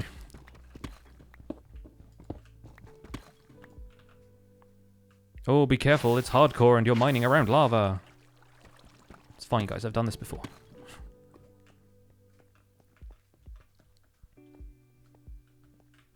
I think that's everything I could see from down here. And this was the cave that we got all of the fun resources in earlier. You know, the fun resources. The type of resources that you like to take to a party. The diamonds, the redstone. What will I do if I die in this series a few months before 118? Start a new world and spend the next few months still playing it.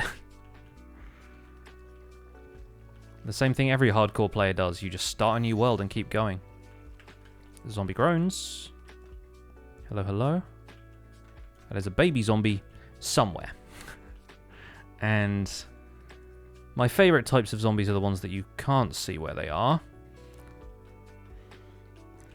Did I record all the diamond tool creating and enchanting? Yes, I got them all from villagers, so basically the first couple of episodes of this series have been how to exploit villagers to their maximum potential. And that continues in tomorrow's episode. Hi. Hi there.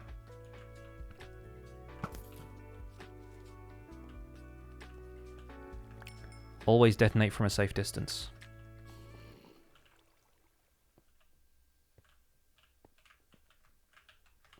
So this is interesting because there's a section here that I felt like this bit down here should come out into. Oh, it does. Okay. I got kind of turned around in this space. I wasn't quite sure where I was headed.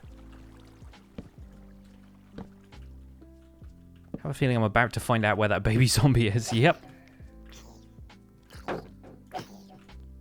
As we all know, setting a baby zombie on fire in a hardcore world is a very good idea. Should do that every time.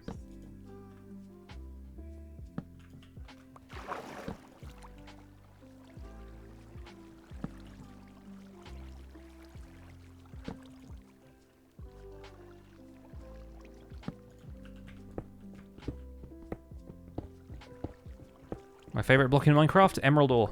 Everyone spam Emerald ore emotes in the chat.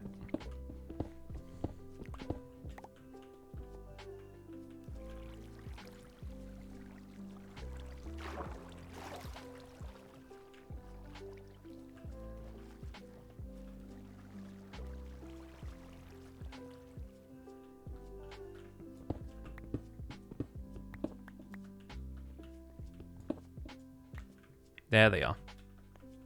Did the emerald ore texture get updated? It did, yes. It now has a big chunky emerald in the middle. I like it. Big chungus.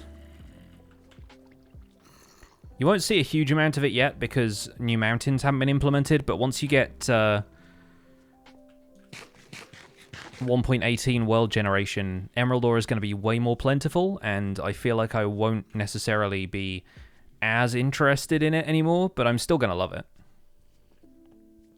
The main reason I love emerald ore right now is because it's rare. Hey, it's a father-son outing down there in the little cave.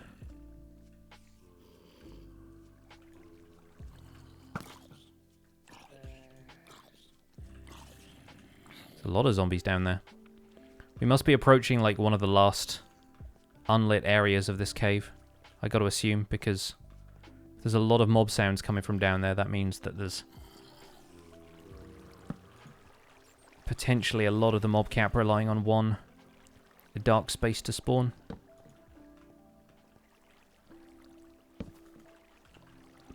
Saw a glow squid down there briefly. No, I'm not going to use the same world seed for survival guide again. I think it's much more interesting making a new and different world. I understand it's interesting for some people to see the differences between the two worlds, but I could make one video on that and be like, hey, look, this looks different in 1.18 world generation. Look at all the caves we could have had, and then I'm much more interested in doing, like I did with this world, a random seed which just gives us all kinds of new stuff to get excited about.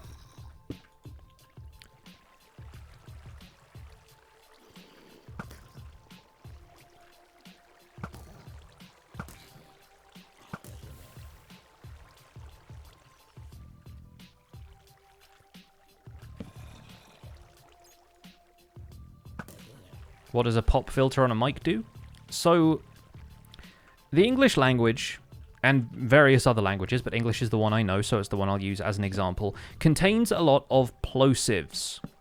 In fact, the word plosive contains a plosive. It is the kind of pop or forced expression of air that accompanies a P or a B sound. The kind of you make with your mouth, and that's usually accompanied by like a forceful expulsion of air. That's what happens when you talk, and that gets picked up very easily by the diaphragm of a microphone, which is typically a fairly fragile piece of like you know, film or whatever in there that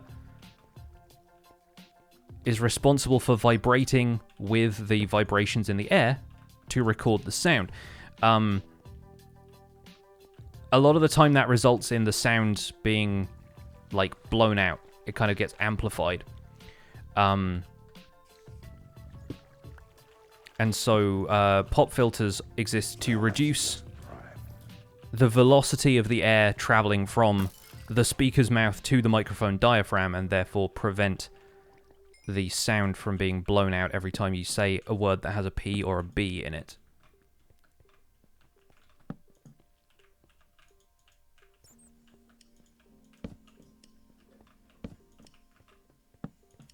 If you are a podcaster, this is incredibly useful to you. Need a windshield of a pop filter if you spoke Zulu?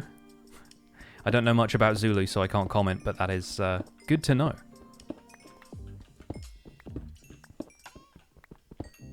Will the Skyblock series still be going? Not in the same world if it does, because Dr. Trog has updated the map. They've included an island that has an amethyst geode on it, and there's a few other changes. Obviously, room for 117 mechanics.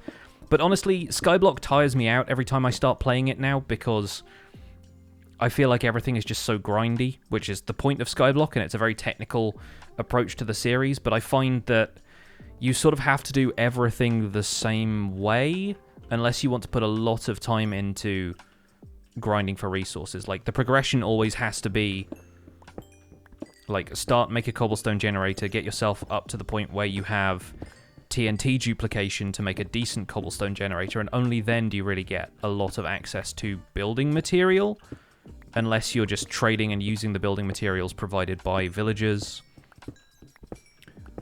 And I always want to do more building in Skyblock. I always want to make the series feel a little bit more interesting, a little bit more varied, and to explore the aspects of Minecraft that I enjoy, building being chief among them. But I always find that the grind in Skyblock puts me off doing that for a really long time. And then I just lose interest in doing the series altogether. And I feel bad because I keep effectively promising to do a better Skyblock series, and then it never really comes together for me.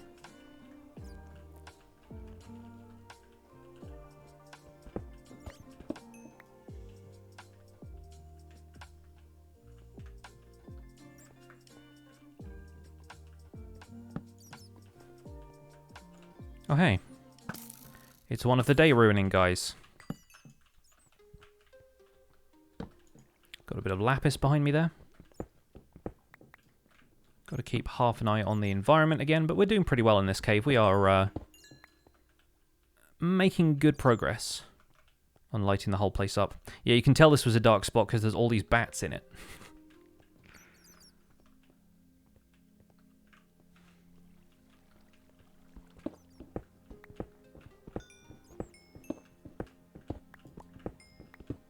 Looks like the series is going well. It is so far. We're only 3 episodes in, basically.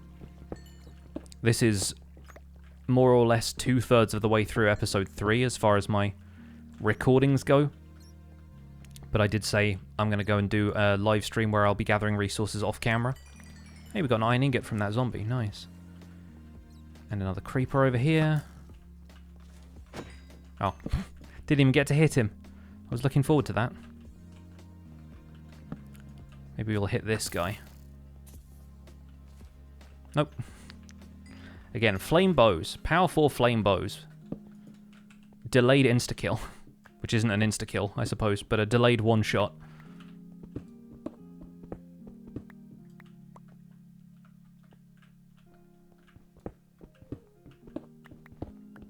Will I do a Season 2 survival guide? Yes, when the second part of Caves and Cliffs comes out in winter. Because I plan on starting a new season of survival guide in a world where our first caving episode could take us below Y0. Otherwise, I'd have to start survival guide again when they implemented caves, because the caving experience is going to look completely different. And I didn't want to have people watching until, like, episode 50 of something to see caves that were, like, the caves that they were going to be dealing with for the next however long. It's coming out in winter. Yes, should be hopefully in time for the winter holidays. That is the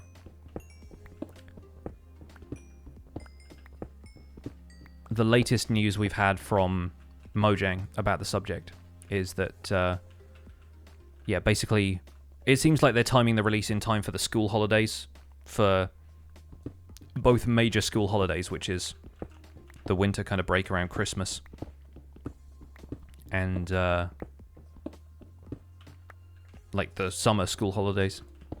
Because obviously a lot of the player base is going to be younger, so it makes sense. Any Minecraft players who aren't young potentially have, like, jobs that also rely on a certain social schedule, and, you know, if they have kids, their kids are going to be home from school, that kind of thing.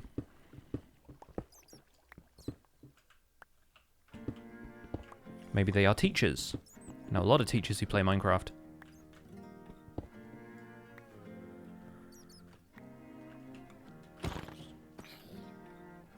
Can't have you walking around with a cobblestone block. Never going to despawn that way. Disco zombie.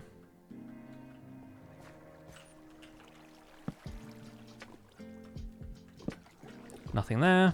Enderman behind the wall somewhere.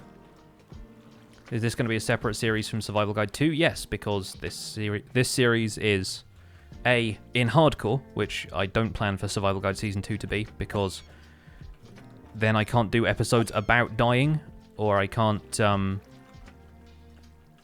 you know, if I die, I lose the world, and therefore all of my progress on the tutorial aspect of the series is gone. I can't do an episode about preparing for what happens when you die, and, like, ways to get geared back up again, which was a popular episode of Survival Guide in the last season. Yeah, various reasons that I'm not planning on keeping this world around for Survival Guide Season 2. But, yeah, chief among them being the one where, as I was explaining earlier, I don't want it to be episode 90 of a series before we get to the point where I explain the new caves, because those new caves are just going to be what caves are for every subsequent Minecraft update. And so people can always refer back to that tutorial about this is how you prepare for going caving.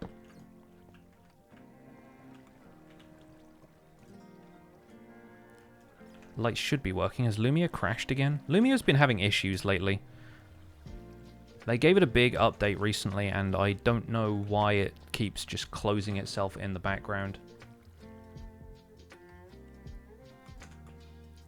Should be back now.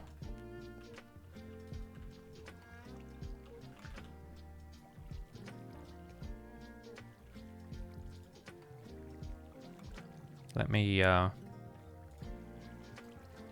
redeem that. There you go. Working now.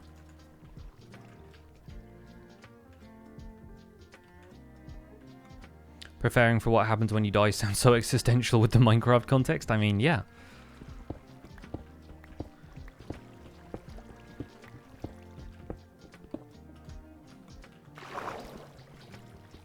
It's like, who's going to take care of the expenses? Could hit a little close to home for some people, so I'm going to leave it there, I think.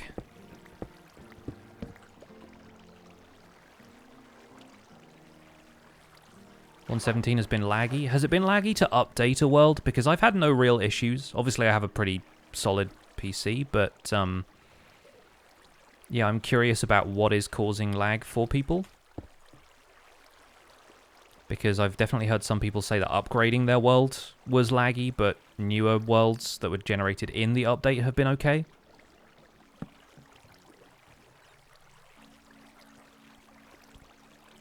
Have I ever played Minecraft Edu? No, I have not. Never really had a reason to, you know? I know there are just other fun things you can play around with, and for what it's worth, the RTX resource pack maker, who I use their pack, Kelly's RTX, actually has some features of that which are exclusive to Education Edition because it adds extra blocks.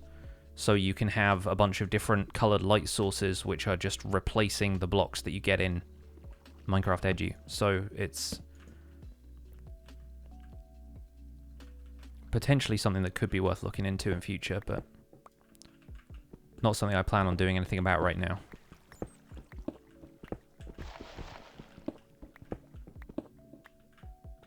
Raw gold block looks like glowstone, but in gold colors. Kind of does, yeah. It's got that kind of bumpy look to it. I feel like glowstone seems paler by comparison now.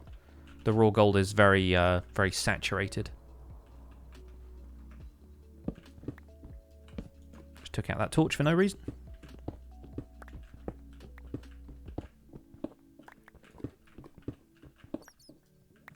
I think we're pretty low down in the world right now. What are we at coordinates-wise? 13. Okay, yeah, so lava lake territory. Makes sense. Once again, going to leave the coal because we've got a lot of it. Let's condense down some of this. Honestly, I think the raw blocks are a really great idea. Because now look.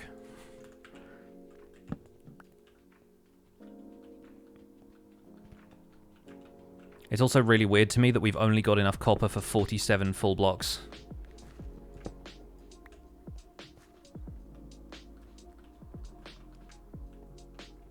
We've been caving for like 2 hours. With a few breaks in between, obviously, but... Oh, hi. People are still spawning. I say people. Creepers. Still spawning down here. Do any villagers trade copper now? They do not. I expect that is something they will look at doing in future. But villagers do not buy or sell copper at present. Some of the villagers do have different trades, like the mason will sell dripstone blocks, these ones.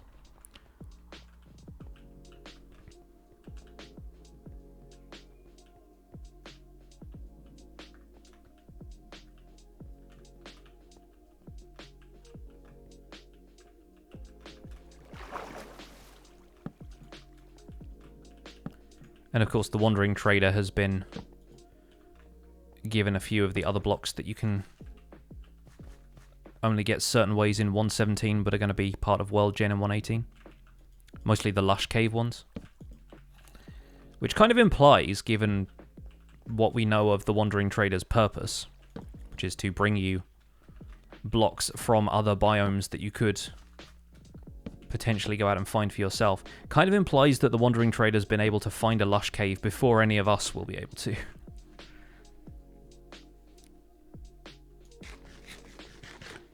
How does making an episode work for me? Do I record and do voice overlay at the same time? I mean, it's just like streaming, but with no audience. Like, everything is live commentated.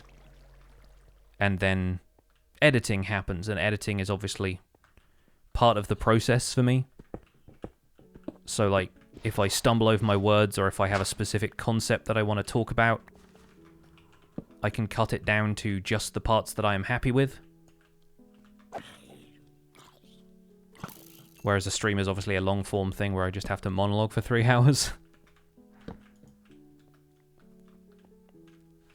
But yeah, all of my commentary is live with only incredibly minor exceptions. It's the kind of stuff I don't tend to do much anymore. Like, tutorial videos for, like, one chunk builds, that kind of stuff. That was all, voice-overed afterwards.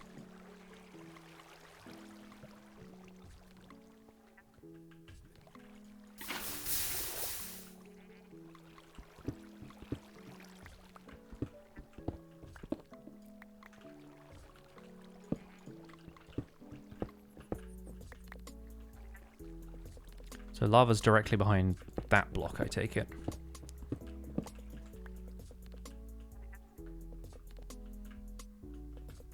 Just granite down there. Love the new hardcore series. Thank you. I'm having fun with it. I think it's a really cool world. Like, I am kind of astounded that Minecraft gave us such a good seed. Biome are we under right now? Plains. Okay.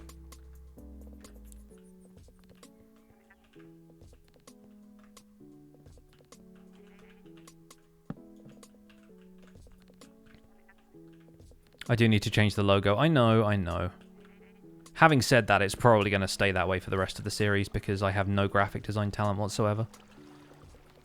Everybody else uses the hardcore heart, like the angry heart, in their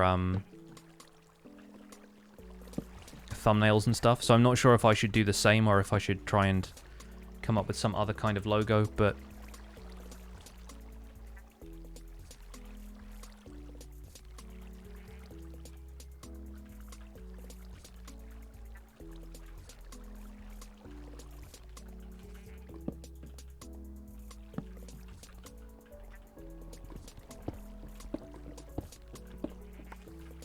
didn't post how I got full diamond tools on YouTube. No, because it's part of tomorrow's episode. I just traded them all from villagers. It's very simple.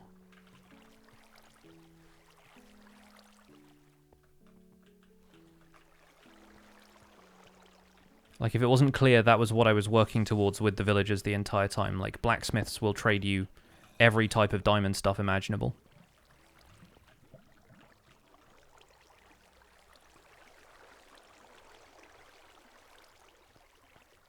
With the exception of, you know, jukeboxes. Basically the only thing you can craft with diamonds. Those and enchantment tables are the only things villagers will not give you that require diamonds.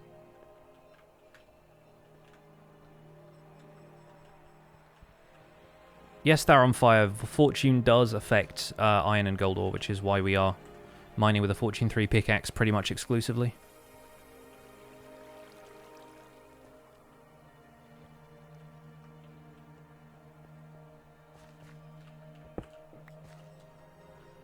Also affects amethyst clusters when you want the shards from amethyst crystals.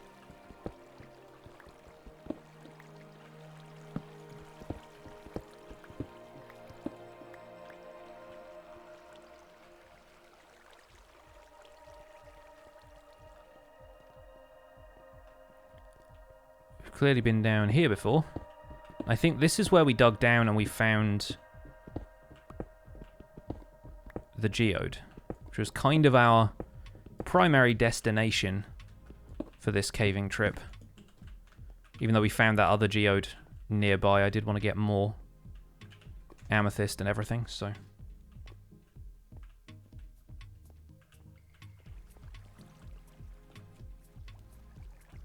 Was it this way? Or was it a different way?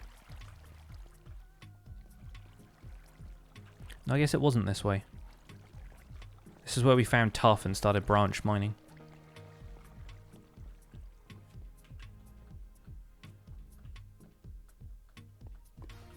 Didn't go that way because that's lava.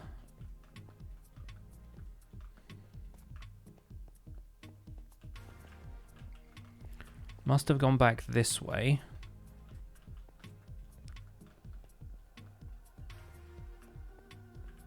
But it was further on from the dripstone stuff, I think. Was it?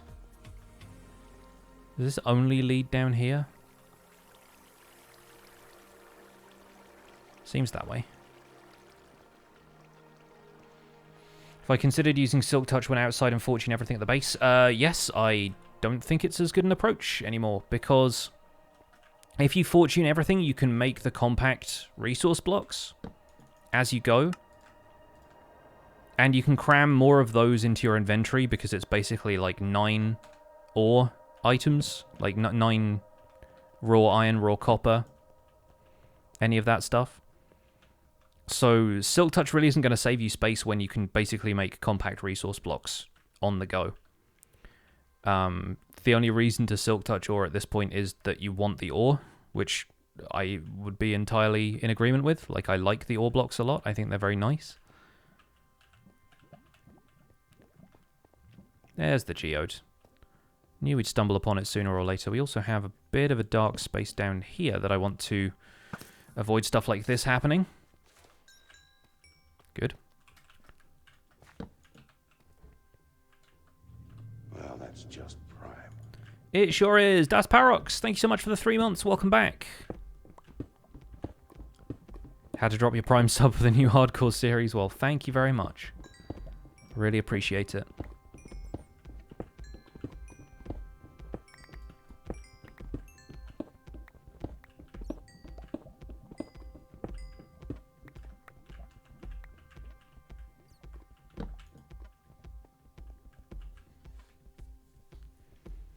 Have to go, but want to say you love the new series and have been watching YouTube for a while now. I love the new series because when I get home from running, you get to watch it. Oh, nice. Very cool.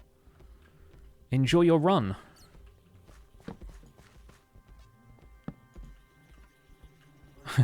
Every time I see Deep Slate, I think it's a geode, and then I remember that's not what smooth basalt looks like. A few more diamonds over there in the distance. Gonna get those in a second. People are asking if I'm going to put this on YouTube. I am going to put this on my VODs channel. YouTube.com/pixelVODs.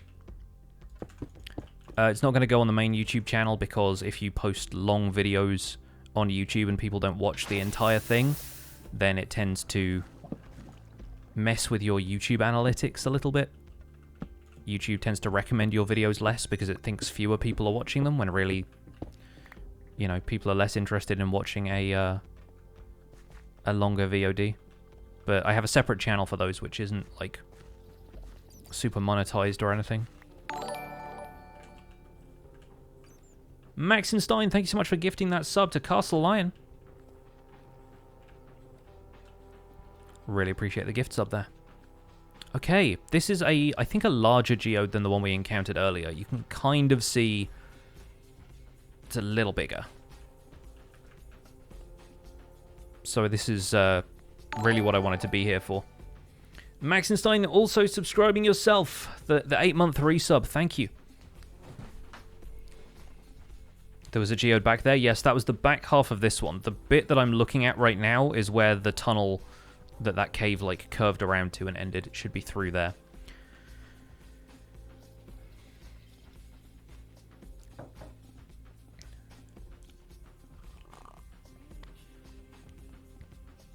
Like, I came here for the geode. I know it is here. Again, this is the geode that we found at the end of today's episode, if you're not caught up. Spoilers, I guess.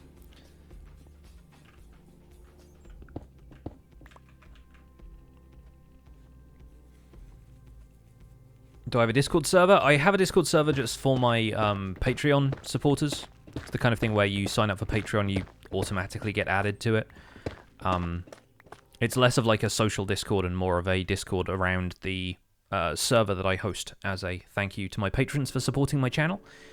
And yeah, I don't have a public Discord server because I feel like that would be a nightmare to run for me. Like, I much prefer having an environment where people are able to like talk amongst themselves rather than just a room full of people trying to get my attention at once. Oh, yikes. Okay, this is not the tunnel that we were in just then. So this is actually a third tunnel that could have exposed this geode. And there are mobs in it, as we can clearly see here. Also, that's diorite. I thought that was cobblestone for a second. When a creeper is burning in front of something, you tend to not be able to see the texture as much. But I'm just gonna torch this up a little bit.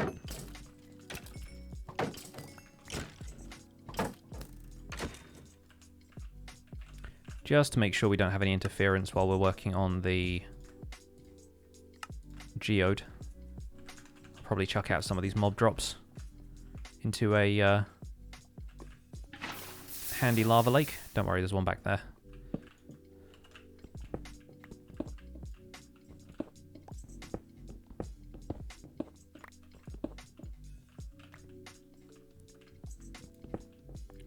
Bit more iron, we might as well grab it.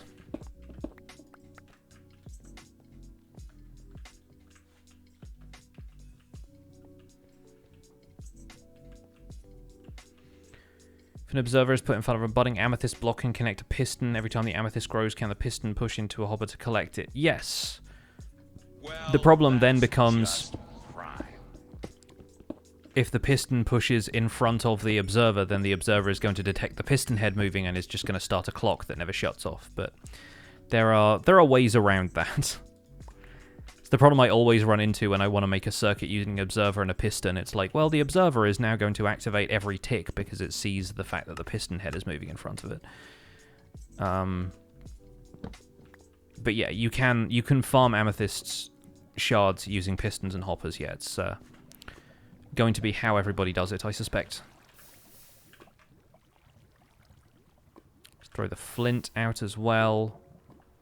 The rest of this we were going to keep. I will turn this into torches.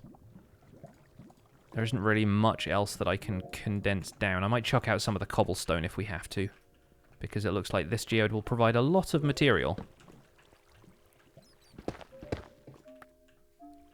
Just seen deep slate emerald ore, and it's possibly the most beautiful thing I've seen. I have already established with the folks on the Empire's SMP that I will do basically anything for deep slate emerald ore.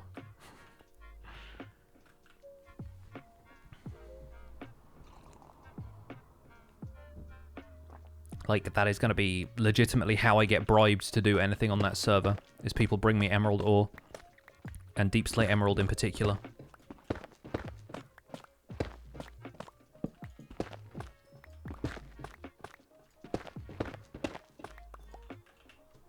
I can already tell this is going to fill up my inventory to the point where I will not have space, even if I throw out the cobblestone and the tuff and everything.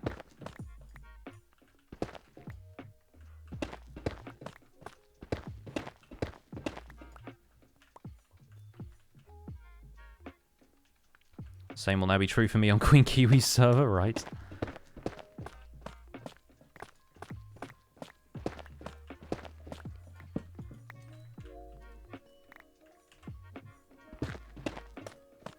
Why don't I use bundles?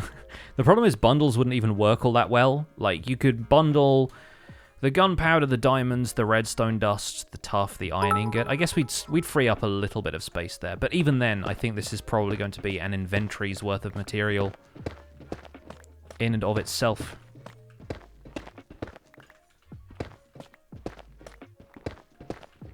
I basically had to stop talking then because I realized that I was proving the point I was trying to disprove, and that bundles are actually really useful. Frank, thank you for the 100 bits. Do I like the new textures of the compass, clock, and sugarcane? I like how bright sugarcane is. I don't really use compasses and clocks all that much, but I do think they look better with the new art style that Minecraft has. I feel like the art team in general has done a spectacular job these last few updates, and it's so funny to me to think back to 1.14 when the textures were originally being worked on, and how resistant everyone was to the idea at first, but now new textures come along and everyone's like, this is great! I don't know if that is because the team has found a sweet spot of like what the community likes, or if, you know, the community feedback has just become part of their routine and they're happy with it, or if they are just nailing it in general, or if people are just used to textures changing at this point, so it's less of a sore point for everybody. Could I please mine calcite all stream long? I mean, I would love to. Unfortunately, there are not enough blocks of it for me to do that. I guess what I could do is, like, have it in my offhand, break it and place it again, and break it and place it again. 3-hour calcite breaking stream. What type of house am I going for? I don't know yet. I'm mostly gathering these materials because they're new and I want to have them, but I don't know if I'm going to be building anything with them yet. Like, can you make... You can't make smooth basalt like slabs and stairs, right? It's a block only. It's a decorative thing. Accent block or whatever.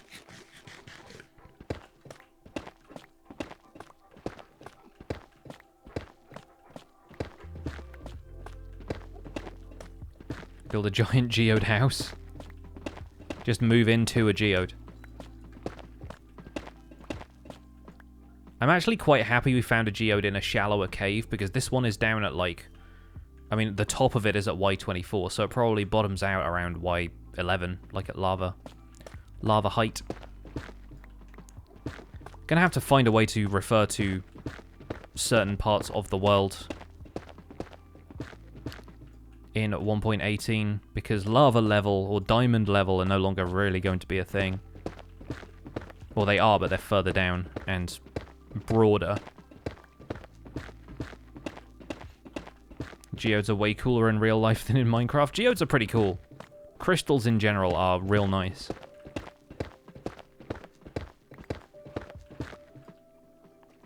Enderman whoops.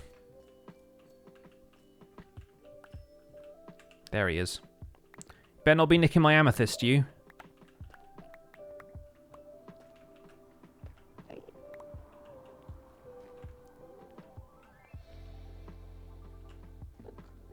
Alright, alright. I was trying not to kill you today, because I feel like being nice. Can we just have a moment of appreciation? Let me turn Pretzel down for a second. For the tinkly footsteps. Is that players? Is that blocks?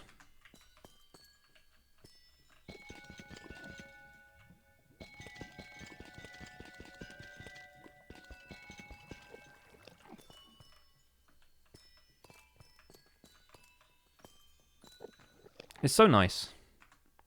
Calcite breaking stream and andesite, not andesite, amethyst running around on stream, please.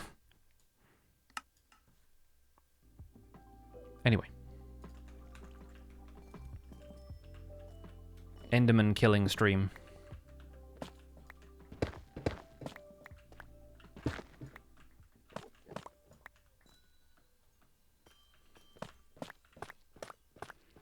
I honestly feel like if anything kills me in this series, it's probably going to be an Enderman.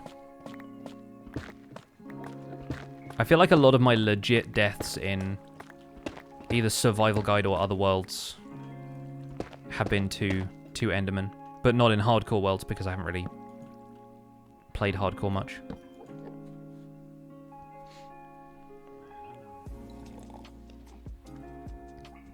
You hate to kill Endermen, but you've probably killed them the most. For XP farms and stuff, obviously. Enders are very useful. I still think the zombie pigman farm is better, but obviously pigmen don't make the greatest noises in the world either, so...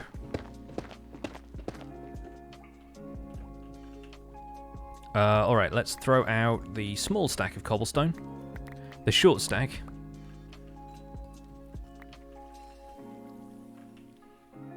But yeah, this is already looking like a lot of material, like I said.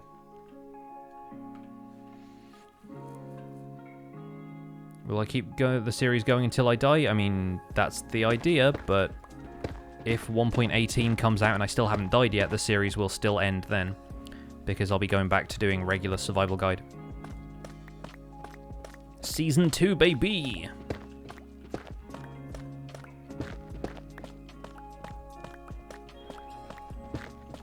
See you later, Fedora. Have a good one. How long do I think I'll last? I think this can go the distance. I expect we'll at least get the dragon fight done.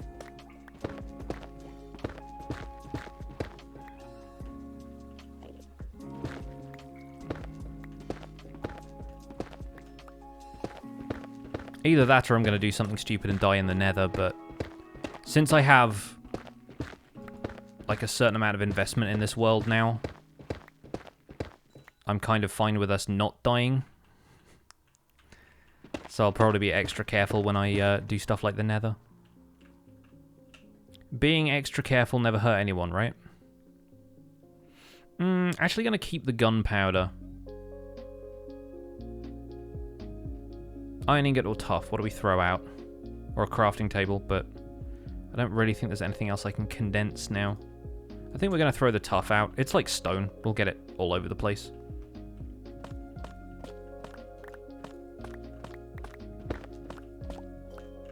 I think I'm probably going to do some castle building in this series. Like, I've wanted to build a castle again since we did the one at Founders Forge, because I know we can do it so much better now.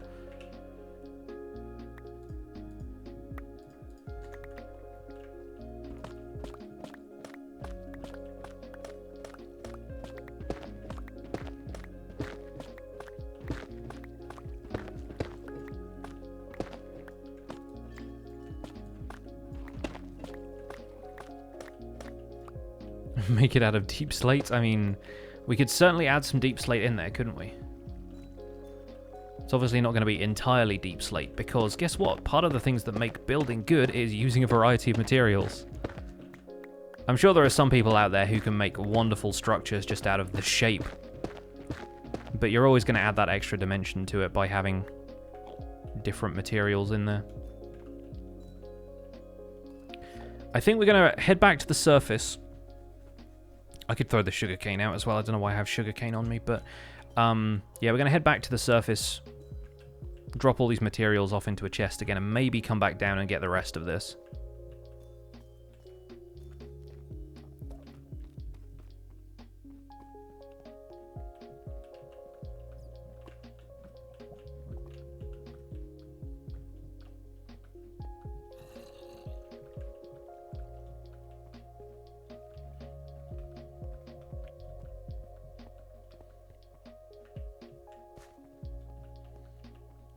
When I get the diamond armor, traded it from a villager. It'll be in episode 3.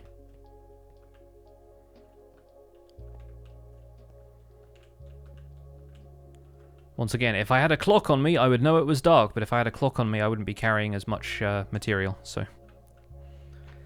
Polished deep slate bricks look so good. I do like them. I think we might spend the last, maybe, like, half hour of this stream.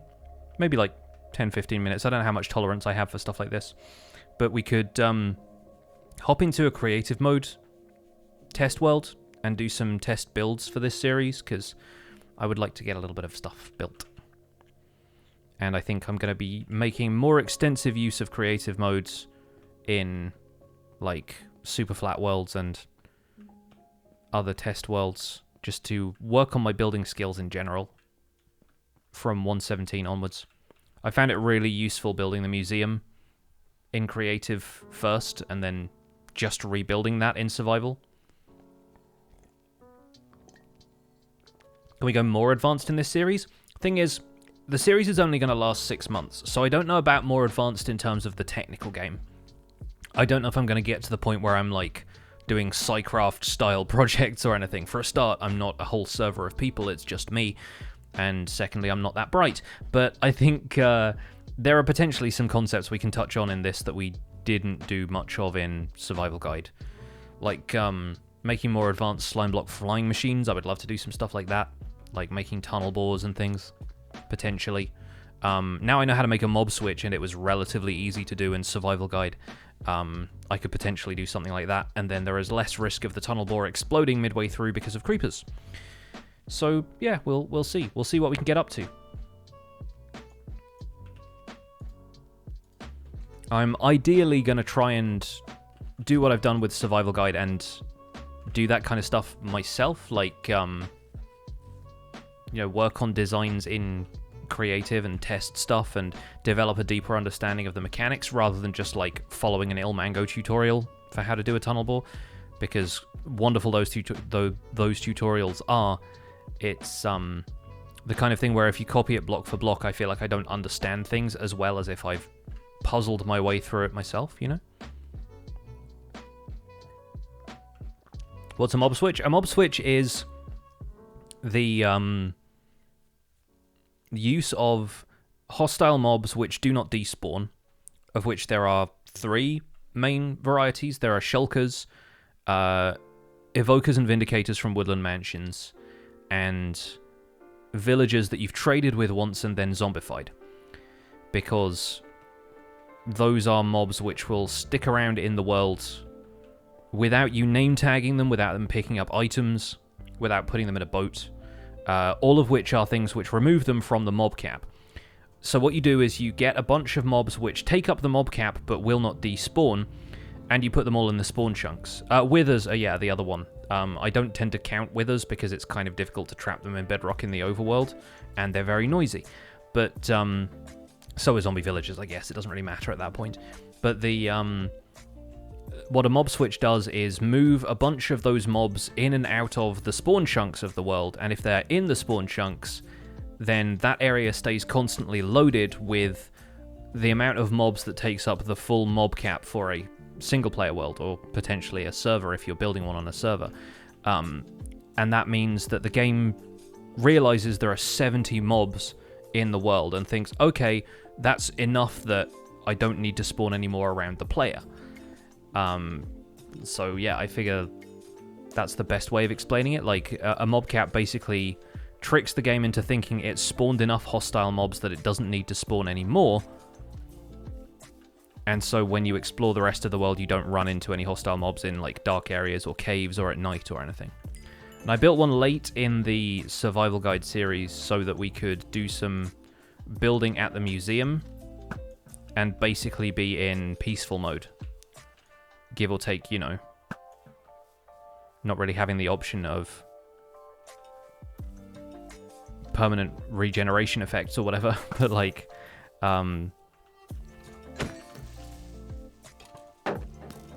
the important thing about a mob switch, compared to just changing the difficulty, is that any mobs that you're using in the world, like, say, for example, the skeleton at my record farm, or the zombie at my iron farm, or any of the passive pillagers that I had in my town, all of those mobs stay around because they aren't deleted like they would be if you're in peaceful mode.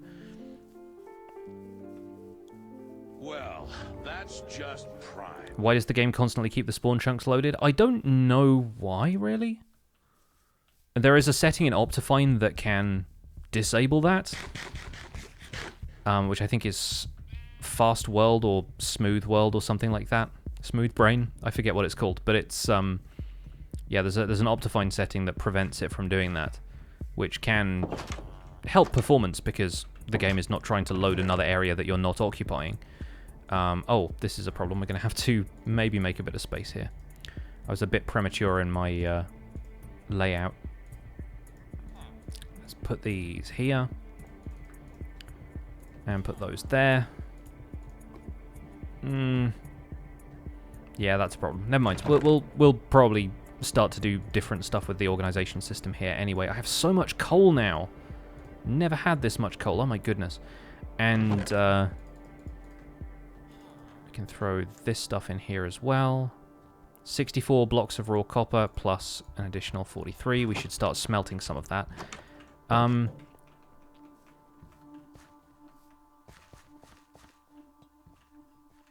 Yeah.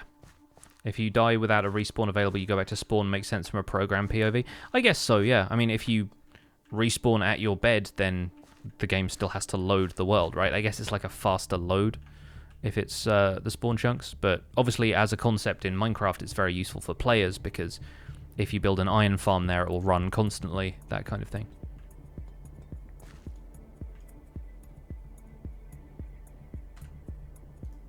Alright. That's going to be it for that. We'll load up my creative test world. This is my first time loading this in 1.17, actually. This was the thumbnail for the mob spawner, mob switch episode. This is the creative test world that I have had throughout 1.13 onwards, basically. Like, this has builds that were on the decidedly vanilla server. That is my nether portal. This was Pixelco. There's a lot of stuff from across various... This was the fox head that we built out the front of the tavern. That's the hull of the cruise ship that I built on DV Season 5. There's a lot of weird stuff going on in here. Some basic earth-moving vehicles and things. So what I really want to do here is, first of all, behold the glory. The glorious block. And we've got deep slate, polished deep slate, and various bricks, right? We have tiles, we have cracked tiles, we have chiseled, we have walls of all different flavors. For a start, there is fairly little difference between these two. For me, like, this is obviously more cobbly because of the shapes being less regular. I feel like ordinary deep slate has a more stratified feel to it. Like, the lines there are fairly coherent, whereas this one, it feels more vertical than horizontal to me. Like, it feels like the texture kind of goes up like that a little bit more. There's quite a neat little row of 3 tiny little bubbly bits that go up there. And we got polished deep slate, which it's not my favorite texture, to be honest. Like, it obviously follows the same style as, like, if I just go pole like that, follows the same style as the granite, andesite, and diorite blocks. But I think just something about the stripes, and then the fact that the stripy texture gets, like, more muddy up here, so it looks less like an iron block with these very regular stripes. But there's just something about it that doesn't quite work for me. So I think I'll probably mostly avoid using polished deep slate for things. Deep slate bricks, on the other hand, I think those are going to be really cool. The tiles are still some of my favorite texture. Chiseled deep slate I am less convinced by. It looks like an upside down shulker box. Like...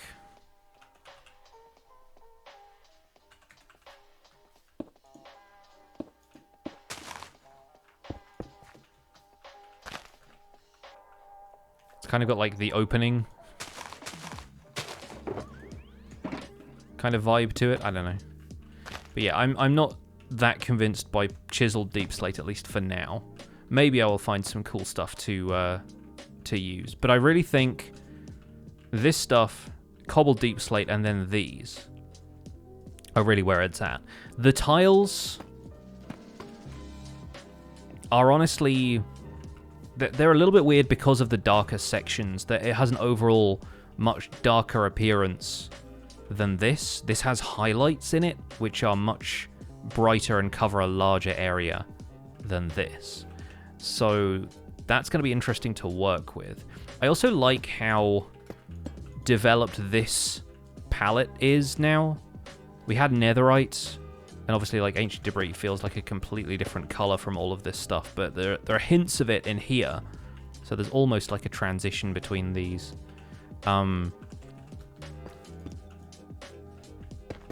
Yeah, I think it's interesting that this sort of neutral gray, deeper color palette has really come through in the last couple of updates.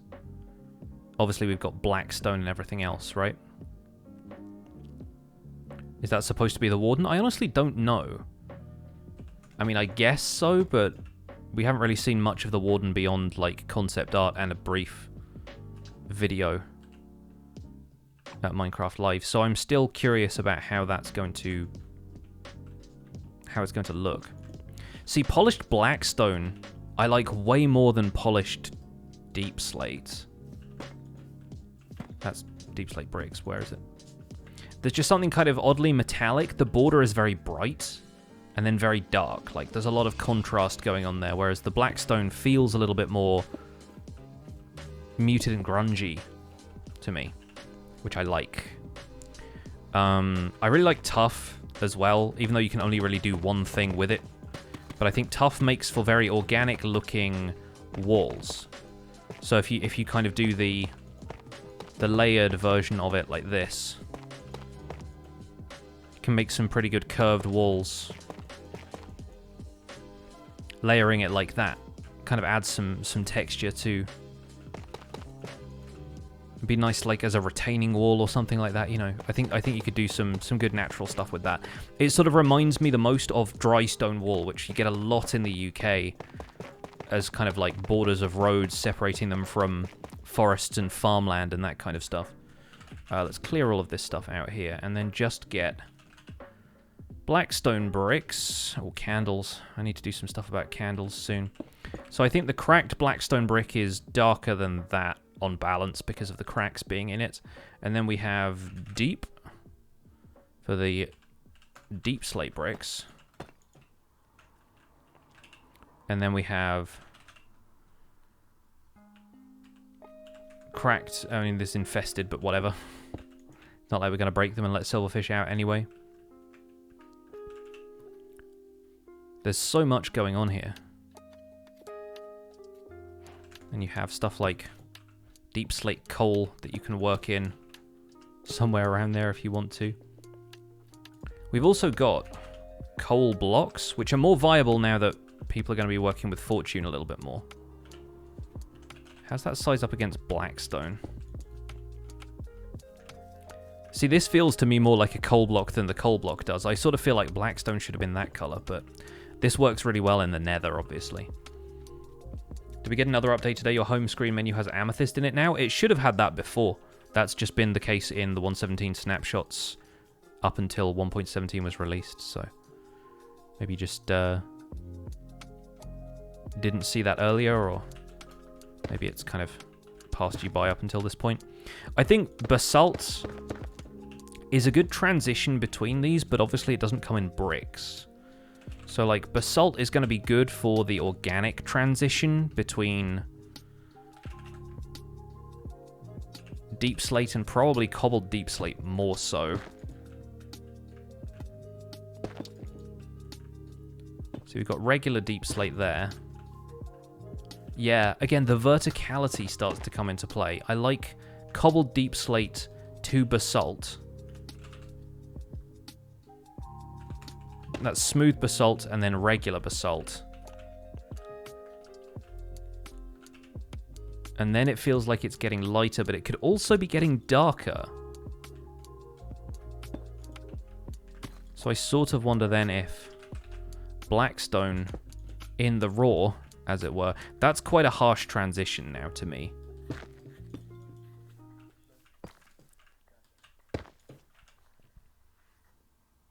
See, I'm wondering what the bridge is between that and that, because it's still a very defined line, which I feel like this,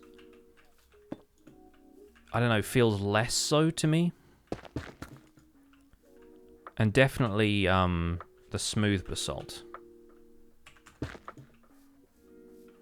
Yeah, those two really feel like they go together. The grey at the edges is blending. There are areas of the texture which meet in a nice way. And then obviously the smooth basalt transitions into regular basalt pretty well. I'm curious about how we solve the transition to the raw Blackstone.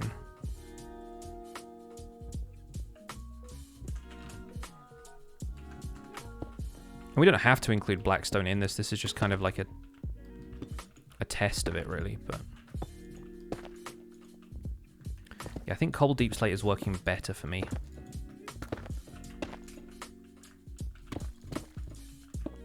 Probably going to be more of a case of like dithering than actually expecting the textures to work together, but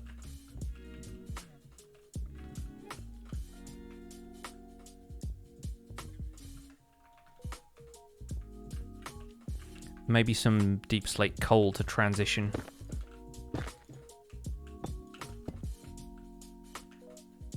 So it has like the elements of the dark stuff from Blackstone. Top side of raw basalt is a transition block. The kind of cobblestoney side of it. So difficult to work with when all you want to do is build stuff vertically. Yeah, it still kind of has... It doesn't blend well into the shapes that are in this one. I think that's the main thing, is that the shapes are so distinct.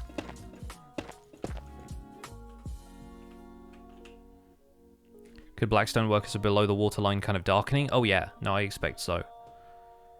Depends whether you could see much of it below the texture of Minecraft's regular water, but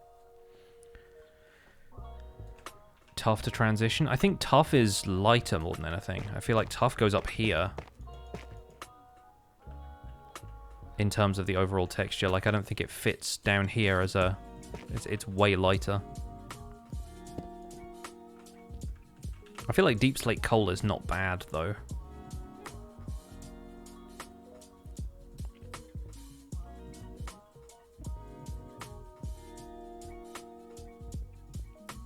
The tiles are just... That's like modern stuff. I really feel like that's quite modern feeling to me.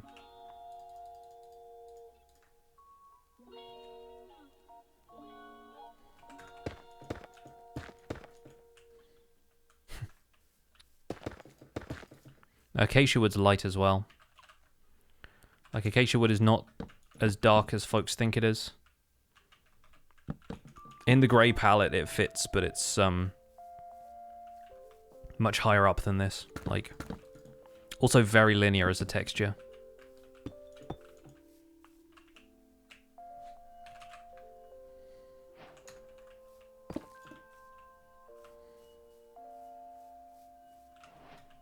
Yeah, it creates an interesting problem. But not an unpleasant one.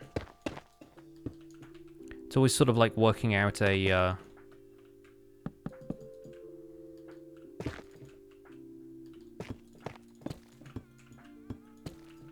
jigsaw or something. You've just got to find where the pieces fit.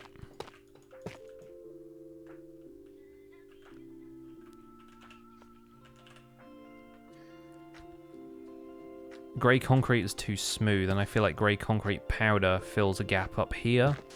It's like closer to that than it is to the darker stuff. And black concrete powder deserves to be at the bottom here because it's darker than blackstone is.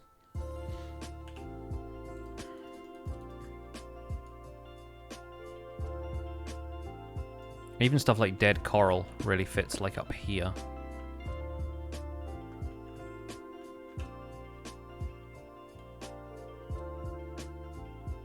I feel like weirdly the thing that fits best is like bedrock, you know? You can't really do a whole lot with that. And again, it's a very staticky texture, it's very linear.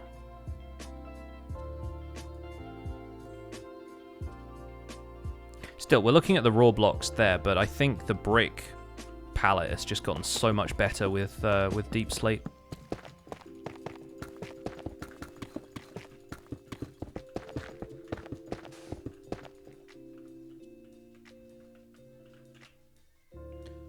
Bottom of a smithing table. I think red works so well with all of this. I mean, they're grey, so everything works well with them. This grey feels a little bit kind of like greener to me.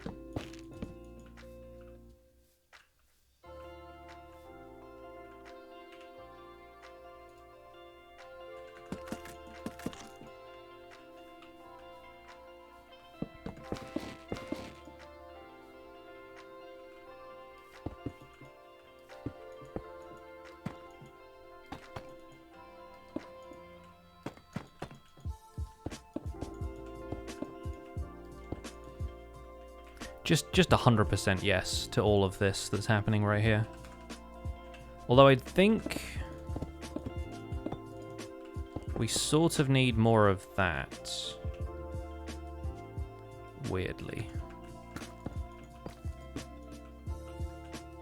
Maybe more occasional than that. Maybe just like 2 blocks of it in there.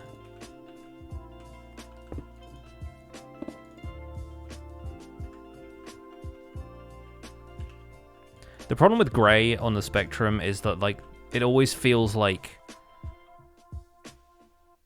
now we need something in between these two, you know?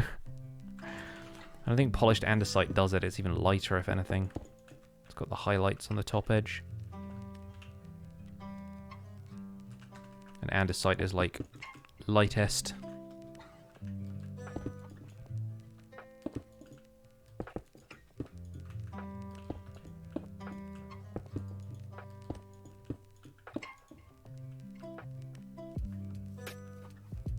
It's a handsome set of blocks, though.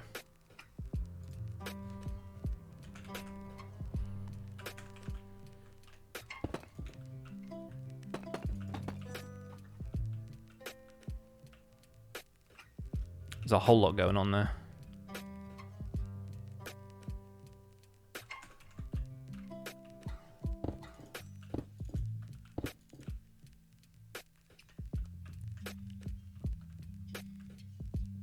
As it gets into the lighter materials, it becomes so much flatter with the andesite and stone, whereas all of this is like in your face, highlights, shadows, very 3D kind of vibe to it.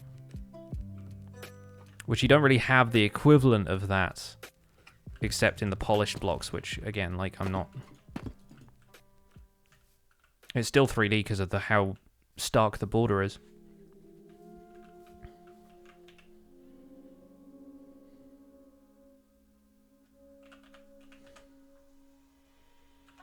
And then you have this. All the way up there. In the very light column.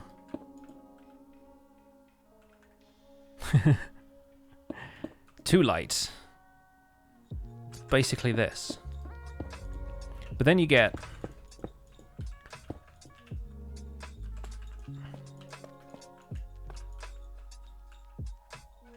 I mean...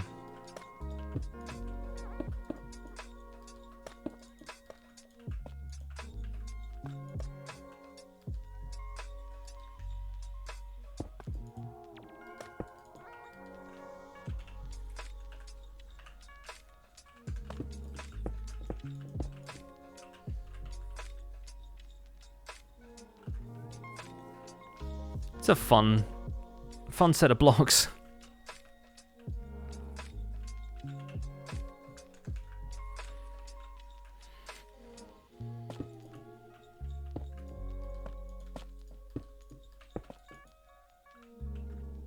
Quartz looks so pink now.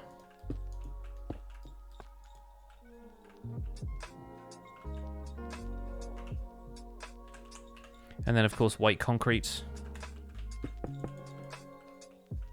Yeah, it's so funny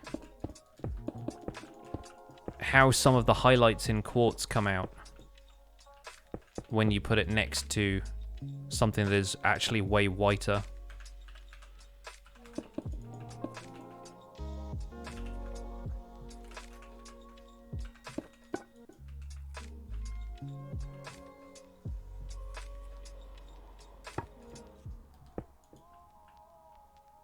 Really interesting. I think that's where we're going to wrap things up for today, folks. I have a little bit more time lapse to record for my first episode of Empires SMP. Once again, that's coming out on Saturday. So I hope you folks will enjoy that. For now, we're going to be raiding somebody else here on Twitch. We'll see who else is out here streaming today.